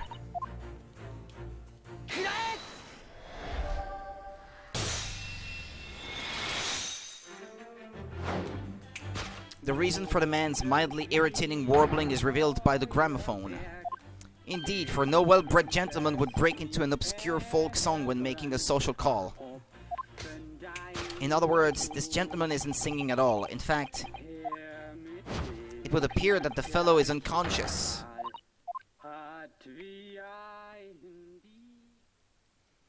The music seems to have stopped now. I ask you, Mr. Naruhodo, yes? Why would I have purchased a recording of that gibberish? How should I know? Well, never mind. On with the deduction. Who exactly is this gentleman availing himself so thoroughly of the settee? The King of Germany, you say?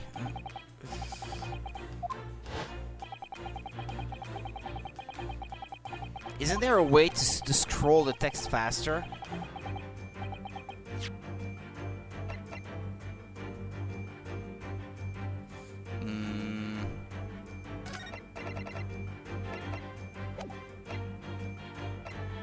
I shall save also, by the way, while I'm at it, because I think it's been a little while since I did.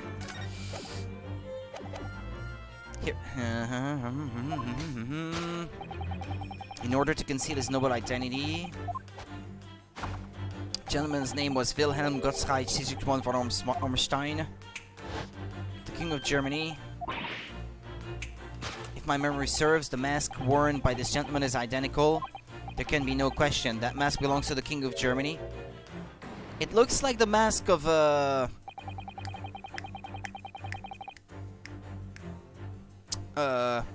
he was wearing it before, Kazuma. Although we've already established that it was actually the King of Bohemia. It seems Mr. Sholmes intends to persist with his Germany theory for some reason. Come to think of it, the young prince was wearing a mask as well, wasn't he? Master Gotz, the boy whom you had in tears? Don't remind me or anyone else. Do you suppose all members of the aristocracy of mainland Europe wear masks? I'm sure they do. Well, probably. Anyway. The point is that mask doesn't belong to any king. No, that's right. As we well know. Because you can identify the true owner of this mask.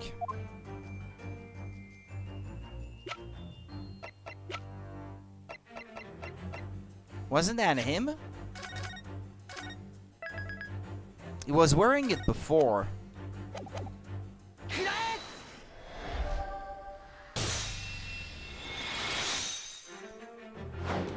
Yes, there can be no question that mask belongs to Kazuma Asogi. In other words, my memory is sublimely... What? What did he say? Unreliable. Only you could try to make that sound positive. Kazuma's mask has been languishing on this metal chest for several days, though that doesn't explain why the gentleman is wearing it now. But it is now a simple matter to determine our guest's true identity. After all, the gentleman is unconscious. No, it's Eugene Mikotoba maybe, because he has a mustache like that, doesn't he? Yeah, no, it's not Gregson. I would have enjoyed that, but it's probably Eugene actually. Come to think of it. Yeah, it's not the same mustache as Gregson anyway, so it's Eugene. We need only excuse ourselves in advance, gently lift the mask and peer beneath it.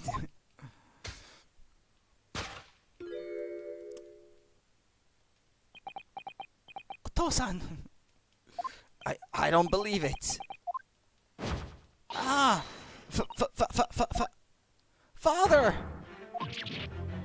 I'm afraid, Mr. Sato, you must be mistaken. No, I think not, Mr. Sholmes. Then it would appear our logic and reasoning has once again revealed the truth. The mysterious visitor is my unconscious father, Eugene Mikotoba.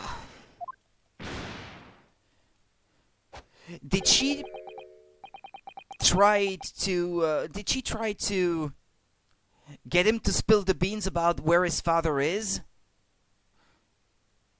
Is it possible? Logic and reasoning, or just looking and saying?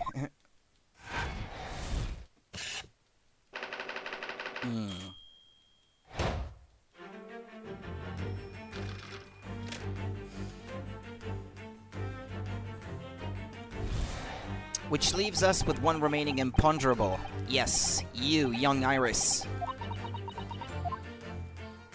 But your apparently inexplicable silence is unable to hide the truth. Yes, the reason for your muteness is concealed inside that knapsack. So that's a £5 note poking out from Iris's knapsack, is it? Oh dear, I can't be sure. Most money that we can encounter is in coin form. I know, I'm not even sure if we've seen any banknotes here in Britain at all, have we? But anyway, Father would never have paid money for Iris's silence. He certainly seems like the silent type himself, though, judging by his present state. There must be some other reason for Iris's silence, I suppose. Perhaps what Iris is trying so hard not to give away with her eyes is something entirely different?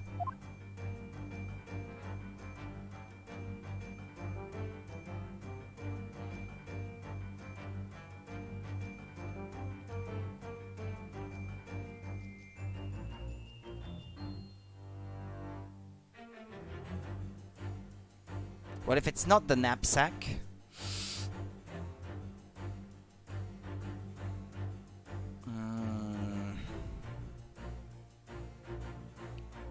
What is she looking at? The metal chest?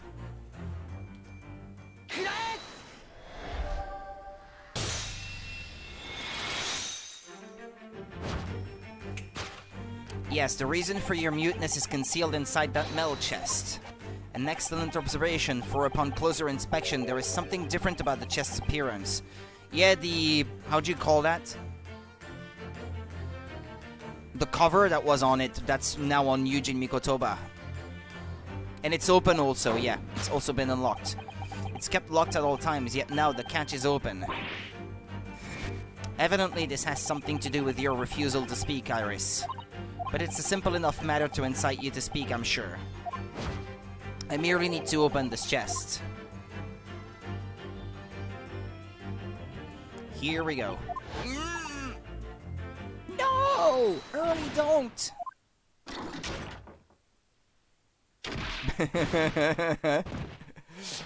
Okay, so... Mr. Sholmes, Hurley... So that's what happened to Eugene Mikotoba, I guess. He's dead. Never. Oh, Hurley, I told you not to open it. Ah, so you found your voice now, Iris. In other words, what just happened clearly reveals the truth here. Yes, the real reason for your silence until now is... This is somewhat different to the usual dance of deduction you perform with Mr. Sholmes, isn't it? Well, he's left me alone on the ballroom floor, so I'm going to have to dance this next part solo. And anyway, I need to get to the bottom of this, for my own peace of mind. Now then, Iris isn't usually the silent type, so... You mean you don't actually know the answer yet, despite that knowing point of the finger before? Mrs. Sato, sometimes a man needs to point his finger first and think later. Oh, well, if you say so. I think we'd better examine Iris more closely and try to rescue the situation then.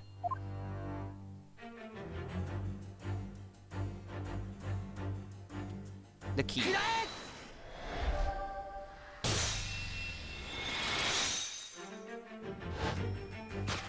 Yes, the real reason for your silence until now is that that key behind your back. When Mr. Sholmes was thrown into the air before...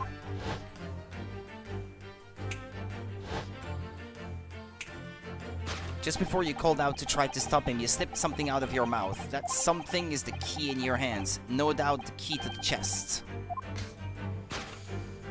You're so clever, Runo. So now it becomes clear. Thanks to Mr. Sholmes' graphic demonstration, we can well imagine what happened here. But... Professor Mikotoba also opened that metal chest only to be punched into the air. And land sprawled on the settee. But wait, that doesn't explain all the facts. What about the stylish scarf, and the cup of tea, and above all, why would he be wearing Kazuma-sama's mask? Well, for those curious details, I can think of only one explanation. Clearly, an unbelievable miracle took place in this room. Isn't that right, Iris? Consider how the room was arranged before this whole painful experience took place. When Professor Mikotoba opened the chest, completely unaware of what awaited him inside, the mask was flung into the air just as he was, only to land neatly on his face when it fell back down. And the teacup's journey through the air ended when it caught on the unconscious professor's finger. Okay. You mean to say that the stylish scarf is actually just a tablecloth? Yeah, tablecloth, that's the word I was looking for earlier. This is the great detective's office, after all, a place of miraculous deductions.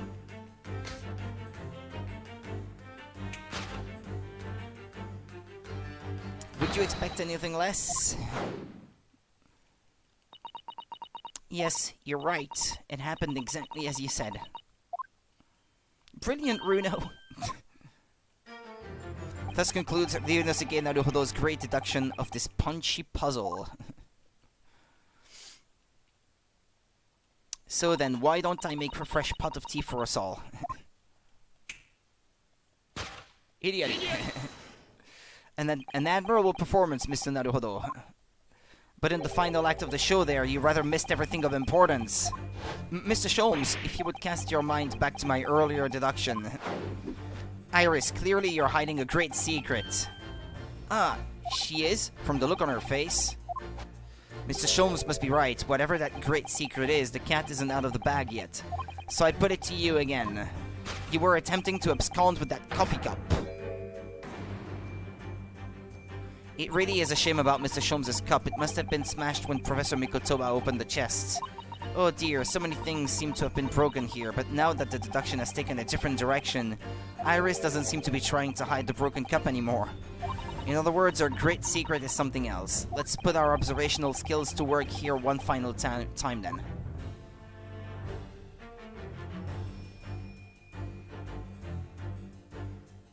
Case file.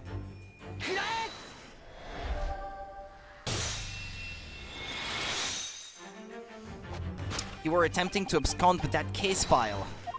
The Vanzeks one. Iris, as you know very well, nothing escapes the attention of a great detective. Oh no!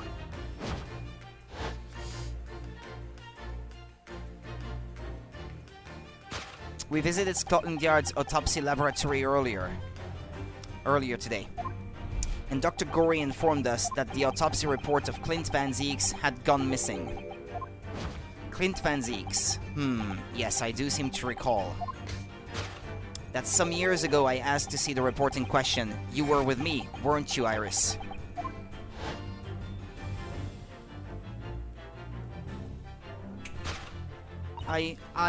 You mean it was you, Iris? So those papers you have there are... I'm sorry.